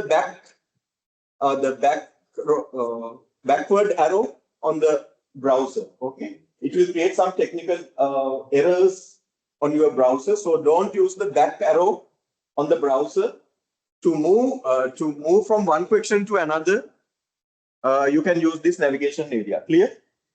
මෙතන මේ back button එක click කරන්න එපා කොයි වෙලාවකත් browser එකේ. You can move from one question to another. You can navigate among questions using this navigation area. And once you finish all questions, go to the last page. Last page is the page where you find the last question. Go to the last page of the quiz and press this finish attempt button. Then a summary of your attempt will be displayed, whether you have answered or not. So in this window, you can check whether there are any questions that you haven't answered yet. If there are any questions you haven't answered yet, again, you can use this navigation button to go to the specific question. So I haven't answered question number 4. Then I can go to question number 4 by clicking number 4 here. Likewise, check whether you have answered all questions. And if you have answered all questions, you can submit all and finish. Then again, you have to click the same button, submit all and finish. So that is how the quiz will work, right? So after finishing your attempt, you will be shown the correct answers, whether you have provided correct answers or not. And also your grade will be displayed out of 20. Out of 20 or 30. Yes, out of 30. Here, it's about 12 questions. So out of 12, your mark will be displayed. Out of 12, my mark is 1. So that is how it works. Okay. This is just to make you familiar with the online quiz setting. Okay. The questions will be different from what you get in the mock quiz. The questions in the original quiz will be completely different from the questions in the mock quiz. So you have to study everything you learned in the lectures, because sometimes the question may be difficult than the questions shown in the mock quiz. And you have to make sure that you have a well functioning laptop or desktop with a stable internet connection. Additional time will not be allocated for technical interruptions. And when you are done with the examination, even before the time is over, you can submit it. Otherwise, the quiz will be automatically submitted after 1 hour. And if you have any questions during the quiz, you can contact me at my phone number. So that's a summary. And at the same time, because sometimes some students may cheat using AI tools to get answers for these questions. Because of that, I want you to write all pre-work on pieces of papers. And after the examination, after 1 hour of the examination, I will give you 20 minutes to scan your pre-work that you have written on papers and upload to a link on the elements. Okay. In that way, I will check whether you have genuinely attended the quiz or not. Don't use AI tools to attend this quiz. Be genuine. So, because this is an examination, so you have to be genuine. So that's the requirement. Okay. Everyone has to upload your pre-work as a PDF file to the LMS. If anyone has not uploaded the pre-work, the marks will not be considered. And also, this will be the last time, this will be the only chance for you to attend this quiz. There won't be any additional chances. There won't be any makeup examinations for this online quiz. Everyone has to attend this. And please pass the message to everyone that this quiz will be held on 7th February between 9 and 10 p.m. No additional no additional attempts will be provided to students. This is the last. Okay. Going back to the session today. And also, one thing, hopefully this will be the last session that I conduct. I'm trying to get a class next Saturday also. I'm trying to take a class next Saturday also, but I'm not sure about that. Anyway, I will finish discussing monopolistic competition today. So after that, there will be 4 sessions to be covered: oligopoly and international trade, balance of payment, and financial crisis. For financial crisis, there won't be any additional session. For that, you will be given an extra reading about financial crisis. This will be the question. This will be the document. You can refer to this document. It's only a 7-page document. And based on this document, you will be given a question to compare situation in 2 countries. One obviously should be the United States. United States and the given country. United States and the given country. You have to compare United States and the given country, how they are affected. They were affected during the financial crisis that happened in around 2009 and 10. Okay. You have to compare the economic performance of the United States and the allocated country during the financial crisis happening in around 2008 and 9 and 10. Okay, that will be your assignment. It will happen as a group assignment. So you can create groups of maximum 3 members. Right? Is that fine with you? It will be a group assignment, and you can get into groups of maximum 3 members. And I will open a Google form. In that form, you can discuss with your friends and you can enter your group details. Right? So I will open that Google link as well, Google form link as well. So, and also I will upload this document as well.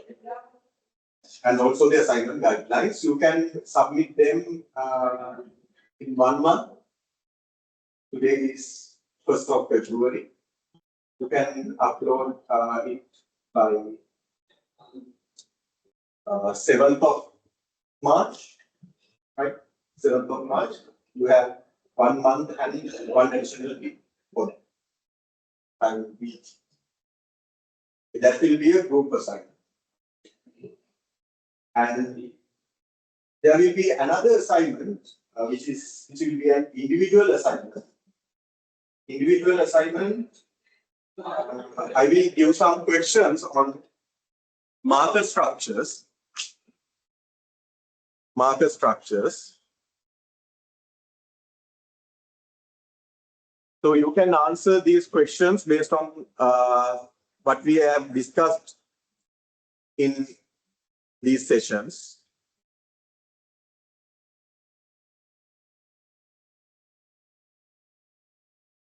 And the deadline for this will be the end of February. End of February. Right? By end of February, you can upload the answers to these questions by the end of February. You can answer this first question, you can easily answer because everything we have discussed in the sessions. Second, also you can answer. Yeah, in the second question, there is a question with calculations. I will briefly explain how to do this. This is about the firm, and the inverse demand curve is given, right? An inverse demand curve is given. And also the cost function is given. Cost function is given. You have to decide equilibrium output level for this firm. What is the equilibrium condition? Marginal revenue should be equal to marginal cost. So with this given information, you have to find marginal revenue curve and marginal cost curve. To find the marginal revenue curve, first of all, you have to find the total revenue curve. This is the inverse demand curve. This is the inverse demand curve.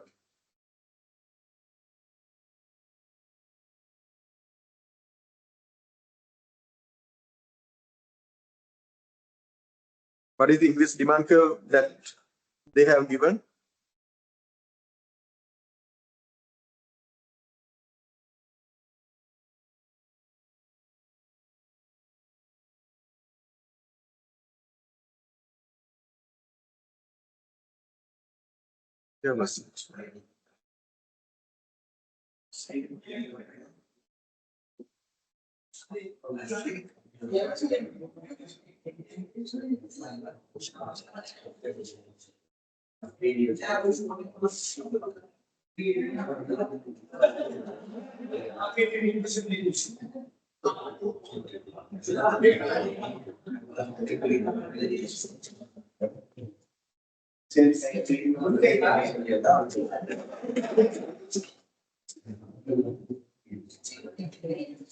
Inverse demand curve is P equals 120 minus 0.02 Q.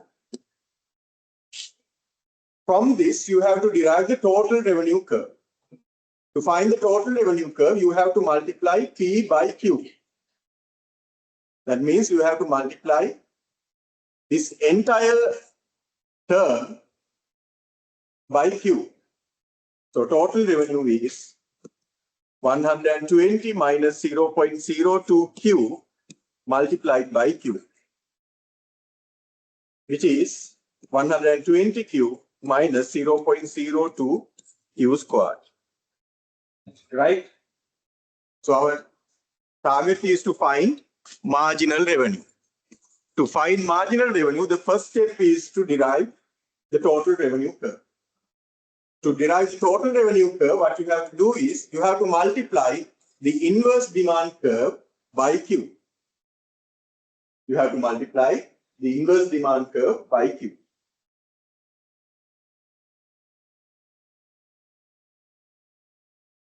Then how to find the marginal revenue? How to find the marginal revenue? To find the marginal revenue, you have to differentiate. You have to differentiate total revenue with respect to Q. You have to differentiate total revenue with respect to Q. You have to differentiate total revenue.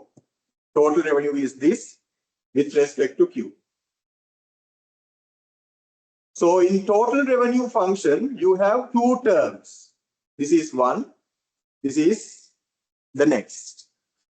You have to differentiate these two terms separately. You have to differentiate these two terms separately. When you are differentiating something like this, a constant sorry, a coefficient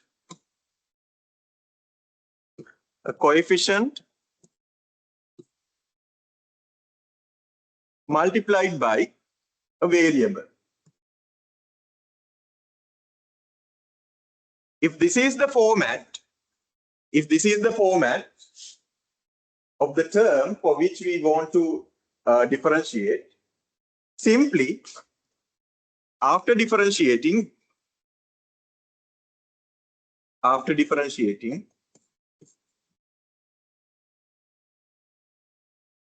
the result is the coefficient. Result is the coefficient. So here we have that framework. Coefficient multiplied by a variable. Coefficient multiplied by a variable. And we are differentiating this term with respect to this variable. We are differentiating this term with respect to this variable. If that is the case, after differentiating, the result is the coefficient only. So after differentiating,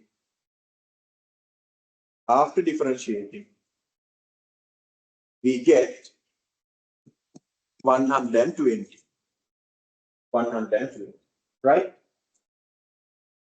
If the term looks like coefficient multiplied by the square of the variable, right? Like here, coefficient multiplied by the square of the variable. If this is the case, after differentiating, the results should look like this. The result is, you have to multiply the coefficient by 2. 2 multiplied by the coefficient.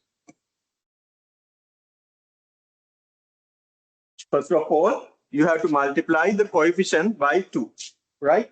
That is the first thing you have to do. Multiplied by the variable, we have the power value 2 here. Deduct 1 from it. So what is the result? 2 multiplied by coefficient multiplied by variable 2 minus 1. Right? So what is the answer? Minus 2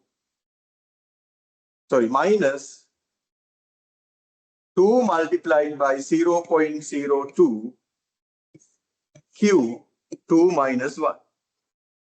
The minus sign should be there, okay? Don't forget about the minus sign. Minus sign should be there. 2 multiplied by 0.02 into Q to the power 2 minus 1. So what is the answer? 120 minus 0.04 Q. So this is the result after differentiating. This is the final result. So this is the marginal revenue. So you have to keep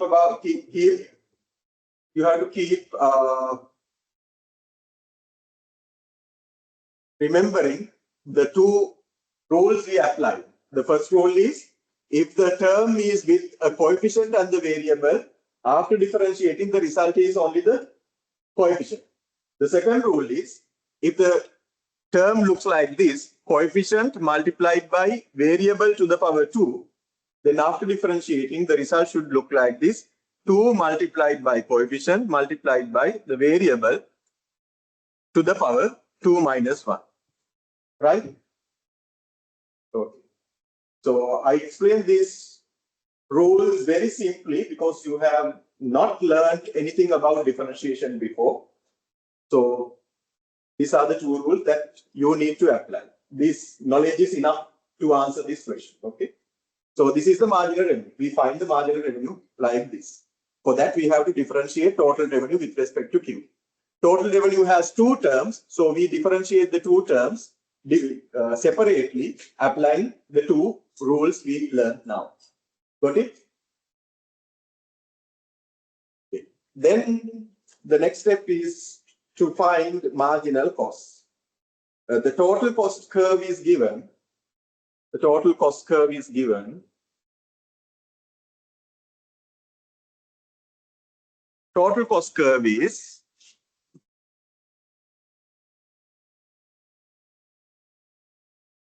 C equals 60Q plus 25,000. From this, you have to derive marginal cost. To find the marginal cost, you should differentiate cost. You should differentiate total cost with respect to Q. Here we have to apply differentiation to these two terms separation. What is the first term? 60Q. We can apply the first rule here. What is the first rule? If there is a coefficient multiplied by a variable, after differentiating, the result is only the coefficient. Only the coefficient. So we apply the first rule here. The result is 60 plus. So what is the rule we should apply here? If it is only a constant,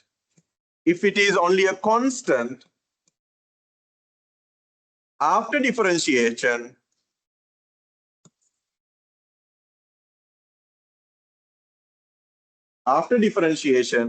the answer is 0. The answer is 0. So 60 plus 0. The answer is 60. Marginal cost is CD. Marginal cost is 60. So if it is a constant, after differentiation, the result is 0. That is the third rule you have to learn. So we learned 3 rules. This is the first rule. If it is a constant, if it is a coefficient into the variable, the result is the coefficient only. If it is like this, coefficient multiplied by variable square, then you have to multiply the coefficient by 2. 2 is the power value here. 2 is the power value here. Multiplied by coefficient variable 2 to the power 2 minus 1. That is the second. And the third rule is if it is just a just a constant, the answer is 0. Yes. Now we have marginal cost and marginal revenue. What is the marginal cost? 60. So at equilibrium,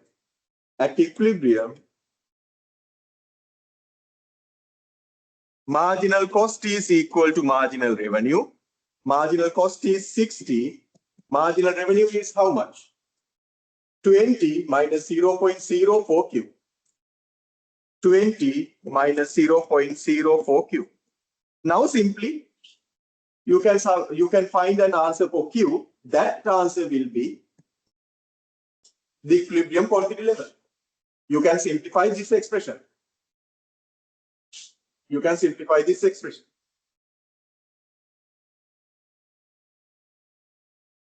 How to simplify it?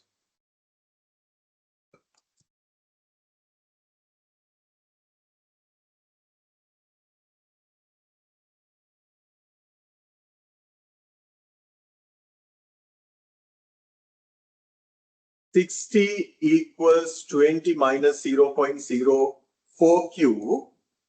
So we can bring this 60 to the right. Then it becomes 20 minus 60.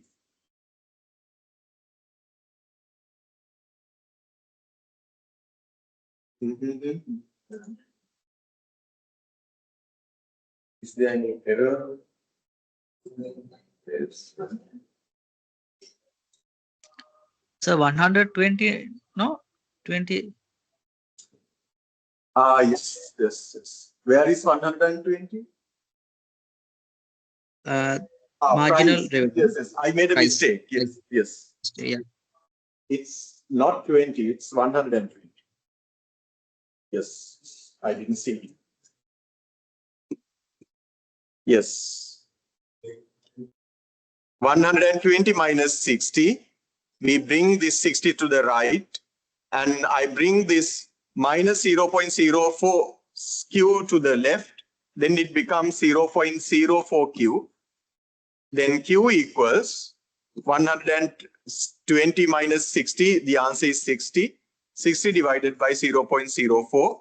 The answer is maybe, how much is it? You will get an answer for that. 60 divided by 0.04, 1,500. This is the profit maximizing output level. That is the answer for part 1, part A. The second part asks you to find equilibrium price. Equilibrium price. It's very easy. It's very easy because we know the inverse demand curve. Inverse demand curve is given to us. And now we know the equilibrium quantity level, which is 1,500. So by simply substituting 1,500 into this inverse demand curve, you can find the equilibrium price, right? Substitute equilibrium output level in the inverse demand curve, then you can find the equilibrium price.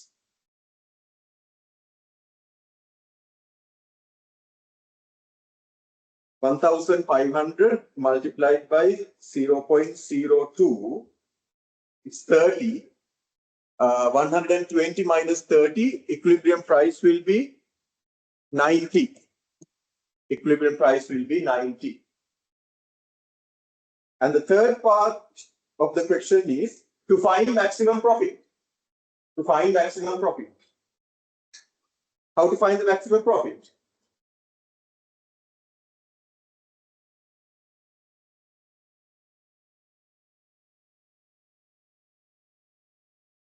Profit is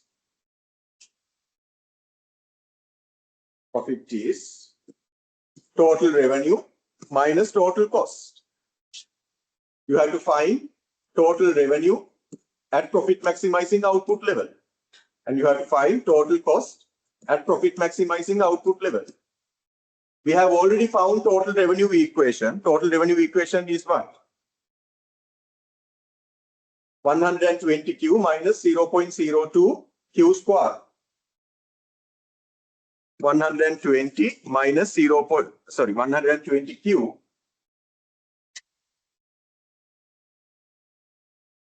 minus 0.02 Q squared. Then substitute 1,500 for Q. Then you will get an answer. Similarly, you know the cost equation. Cost equation is 60Q minus 25,000. Substitute 1,500 for Q. Then you will get an answer for total cost. Then profit is total revenue minus total cost. Subtract this value from this value. Then you will have the profit. Easy. So be careful here that it's squared. So you have to multiply minus 0.02 multiplied by 1,500. Again multiplied by 1,500 because it's Q squared. Okay. So be careful, be mindful about that. Okay. So that's the only thing you will face difficulties in answering the individual assignment. So other questions we have already discussed. You can easily answer the other questions because the content has already been discussed in the lectures. So individual assignment, we'll have two questions.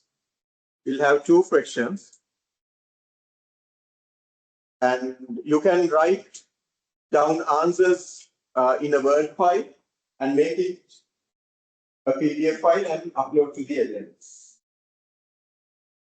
Okay, so that's about the 3 assignments for this course. Next week we will have the online quiz, and by the end of February you have to upload the answers to individual question, individual assignment, and by March 7 you will have to upload the answers to the group assignment. And for the to create groups, I will upload a Google form.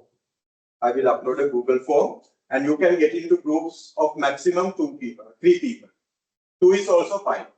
Obviously, one person can't create a group because if it is a group, there should be at least more than 2 people. Okay, that's about the assignments. And hopefully this will be my last lecture. After me, Supun sir will take the class and he will cover oligopoly and international trade, balance of payment. So those 3 sessions will be covered by Supun sir. But all assignment evaluations will be done by me. Okay, I will evaluate all assignments. Hello. Yes, Hello, sir. Ms. Putana. Yes. Sir, actually, we already have created group for the principle of economy. Can we use that one, or you can follow those groups if others are fine with that. You want to follow the same groups that you have already created for principles of economics? Yeah, because sir, but sir, there in there are 7 members. The assignment is not a difficult task. That's why I want to create a group, groups of 3 members. So principles of management, there are 7 members in one group. Yeah, so in our group actually 3 members only there. That's why I asked. Anyway, okay. You can continue with you can continue with the same members. There is no issue. Yeah, 3 members but others, only we have. If they have groups of 7 members, you can create new groups for this assignment. Okay. Okay, so thank you so much, sir. Thank you.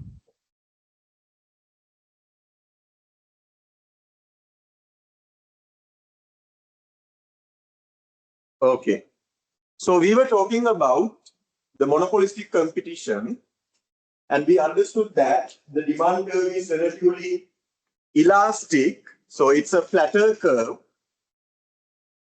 Even a small increase in price is enough to have a large drop in quantity demanded. So that's what we understood. Okay. The next part is about the short-run analysis. Similar to the other 2 market structures, here also a monopolistically competitive firm can earn either economic profits, economic losses, and can be at a break-even point. So all these 3 possibilities are there for a monopolistically competitive firm. If the price is greater than average cost, then it's a profit. If the price is equal to average cost, then it's a break even. If the price is less than average cost, then it's a loss. So I don't want to explain this using a graph. The same graph, similar to monopoly, the same graph can be shown here, similar to monopoly. The only difference is demand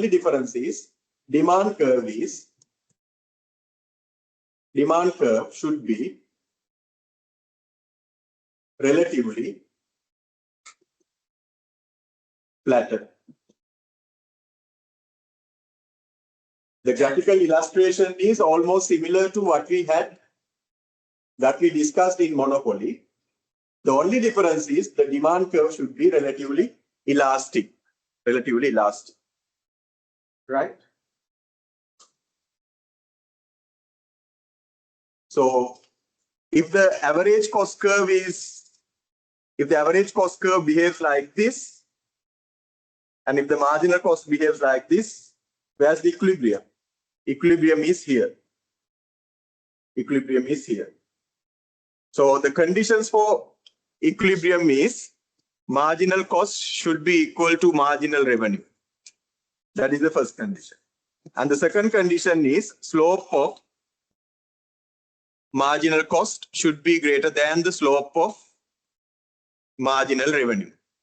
That condition is also satisfied. You can observe that marginal revenue curve is having a negative slope, marginal cost curve is having a positive slope. So a positive value is always greater than a negative value. Therefore, the second condition is also fine here.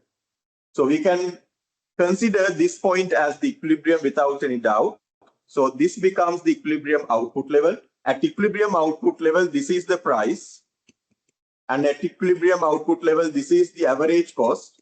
You observe that price is greater than average cost. Therefore, there is a profit. And the size of the profit is this much. Size of the profit is this much. If the average cost is above the demand curve, if the average cost is above the demand curve, then there will be a loss. If the average cost curve is tangent to the demand curve at this point, then there will be a break even. So depending on the behavior of average cost curve, depending on the position of average cost curve, it will decide whether the firm is earning an economic profit, an economic loss, or whether it is a break even. So it depends on the position of the average cost curve. Okay. All these three possibilities are there with a monopolistically competitive firm in the short run. It can earn either economic profits or economic losses, or can be operating at the break even. Then the long run analysis or long run equilibrium, more firms enter into the market in the long run. Yes. As we discussed earlier, one of the key features of monopolistic competition is that in the long run, entry into the industry is rather easier. Entry into the industry is easier in the long run. Therefore, if in the long run, many firms will enter the industry. Many new firms will enter the industry. Then industry will get expanded. When industry gets expanded, what happens is demand curve becomes further elastic. Demand curve becomes further price elastic.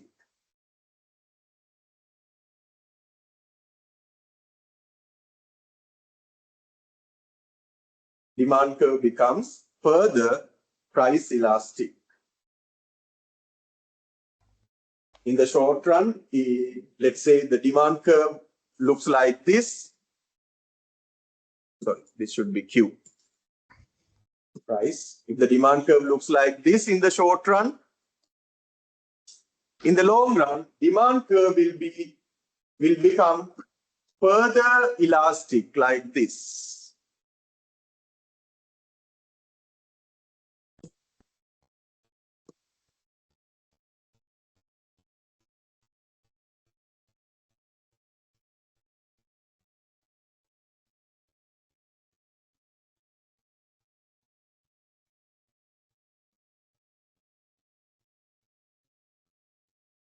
Got it?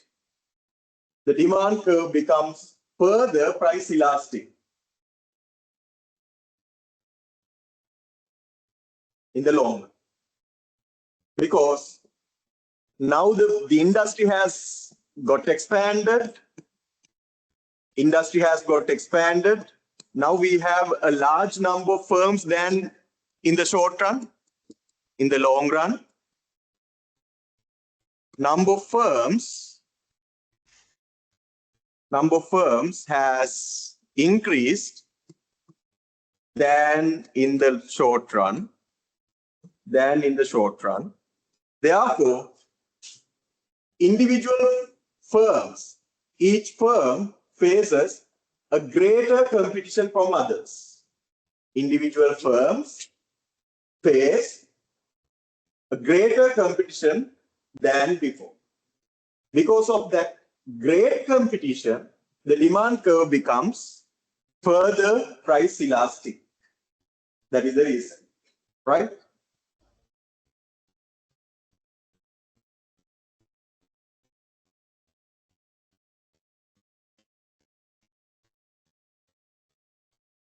And ultimately, ultimately the firm will reach a point.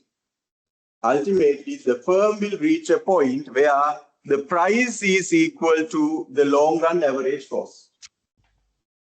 When price is equal to average cost, when price is equal to long run average cost. Sorry, I could give the attendance. Everyone fine? When price is equal to long run average cost, what is the situation? It's a break even. It is a break even. Firms break even in the long run. Firms break even in the long run. So demand curve becomes further flatter, and ultimately the firm will reach a point where price is equal to long run average cost. And in the long run, obviously, monopolistically competitive firms, a monopolistically competitive firm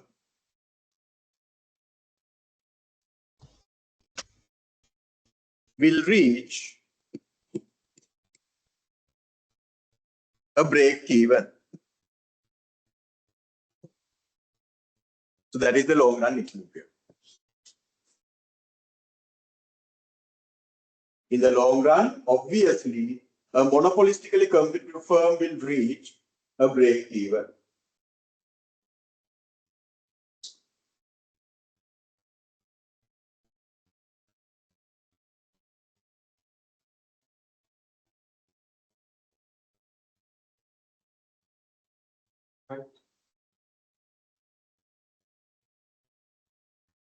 It looks like this. So this demand curve should be flatter than before. Okay. So if I draw it by myself,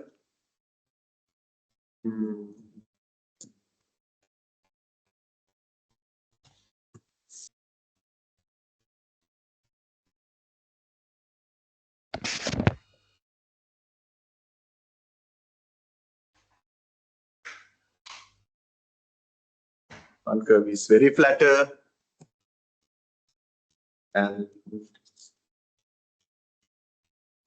this is the long run marginal cost curve,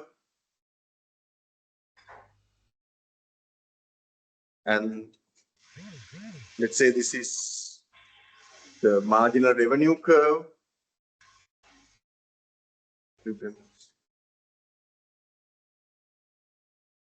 And this is the long run average cost curve. We show that price, marginal revenue, long run marginal cost, and long run average cost. So this is the equilibrium where marginal revenue is equal to long run marginal cost. At equilibrium, the second condition is also satisfied. Slope of marginal cost, slope of long run marginal cost is greater than slope of marginal revenue. That condition is also satisfied. So we can consider this as the equilibrium. At equilibrium, the output level is this much. At equilibrium output level, the price is this much. And at equilibrium, average long run average cost is also equal to the price. Therefore, the firm is faced with a break even. There is a break even. So that is the long run picture. If you are asked to draw this, first draw the demand curve, then draw the marginal revenue curve. First draw the demand curve, next draw the marginal revenue curve, and after that draw the long run marginal cost curve. After drawing the long run marginal cost curve, find the intersecting point. Find the intersecting point. After finding the intersecting point, find the point correspond to that equilibrium point on the demand curve. find the point which is corresponding to this equilibrium point. That's the fifth step. And after finding this point, draw the long run average cost curve while it is tangent to this point. Draw the long run average cost curve so that it's tangent to this point. That's the sixth step. Then only you will see that long run average cost is equal to the price, right? So that is how you should draw this figure.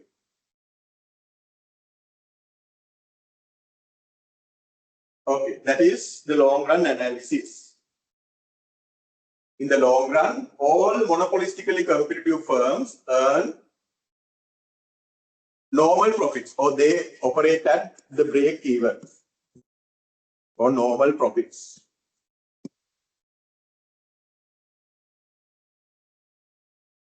Okay, that's about the long run analysis of a monopolistically competitive firm.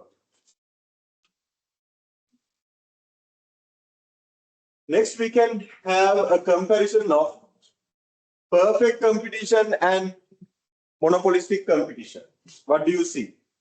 This is perfect competition. So all these two situations are for firms. A firm. This is also about a firm in monopolistic competition. In both market structures, in the long run, the firms in both market structures earn normal profits. They are at break even. They came a break even, make it break even. But what is the difference? What is the difference? Here, the perfect competition, in perfect competition, a firm is operating at the optimum scale. At the optimum scale. What is the optimum scale? Optimum scale occurs at the minimum point of long run average cost curve. Here, a perfectly competitive firm operates in the long run at the optimum scale. This is the optimum scale. But when it comes to a monopolistically competitive firm, are they operating at the optimum scale? Where is the optimum scale? Optimum scale is this.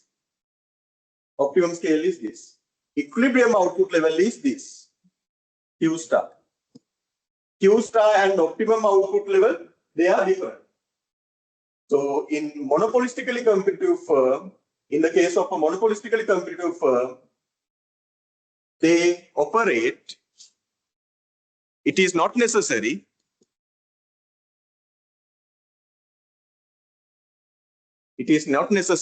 for a monopolistically competitive firm to operate at the optimum scale. But here, for a perfectly competitive firm, they obviously operate at the optimum scale. Here, the optimum scale and equilibrium output level, they are the same. But here, they are different. They operate with some excess capacity, similar to the case of a monopoly. Monopoly එකෙත් excess capacity එකක් යටතේ තමයි operate උනේ. Got it? That is one difference. What is the difference? A monopolistically competitive firm in the long run operates at the optimum capacity. But a monopolistically competitive firm in the long run is not operating. It's not necessary for a monopolistically competitive firm to operate at the optimum scale. So that is the first difference. There is another difference. What is that? The cost curves are almost the same. Actually, they are identical. Yes, of course, there are certain differences when I draw the cost curves. There are some visual differences, but apparently they are the same. Cost curves are the same. Their shape, their position, their slopes, everything is the same. Here and here. But here we have a horizontal demand curve. Here we have a downward sloping demand curve. Because of that, the price, equilibrium price is this much for a perfectly competitive firm. Price is this much. For a monopolistically competitive firm, price is this much. Equilibrium price is this much. So which is higher? Equilibrium price for a monopolistically competitive firm is higher than the equilibrium price for a perfectly competitive firm. Why this price is higher? Why this price is higher? If you think rationally, why this price is higher? All products in perfect competition are identical. All products are identical in perfect competition. There is no differentiation. No differentiation. But when it comes to monopolistic competition, products are differentiated. Products are differentiated. To differentiate the product, there is some extra cost. There should be some extra cost that has to be borne by individual firms.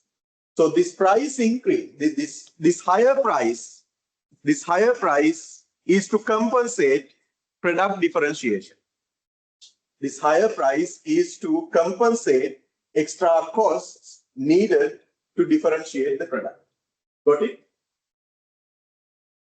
Equilibrium price for a perfectly competitive firm is below the equilibrium price of a monopolistic competitor. Equilibrium price of a monopolistically competitive firm. And this higher price is because of product differentiation. That is the point. Clear? So those are the two differences. Those are the two main differences between perfect competition and monopolistic competition in the long run. Got it? So that's all.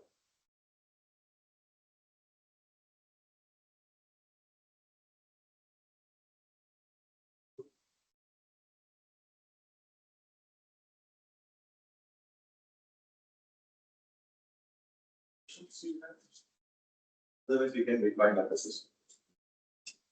I try my best to take the next class, but I'm not quite sure about that. So let's see.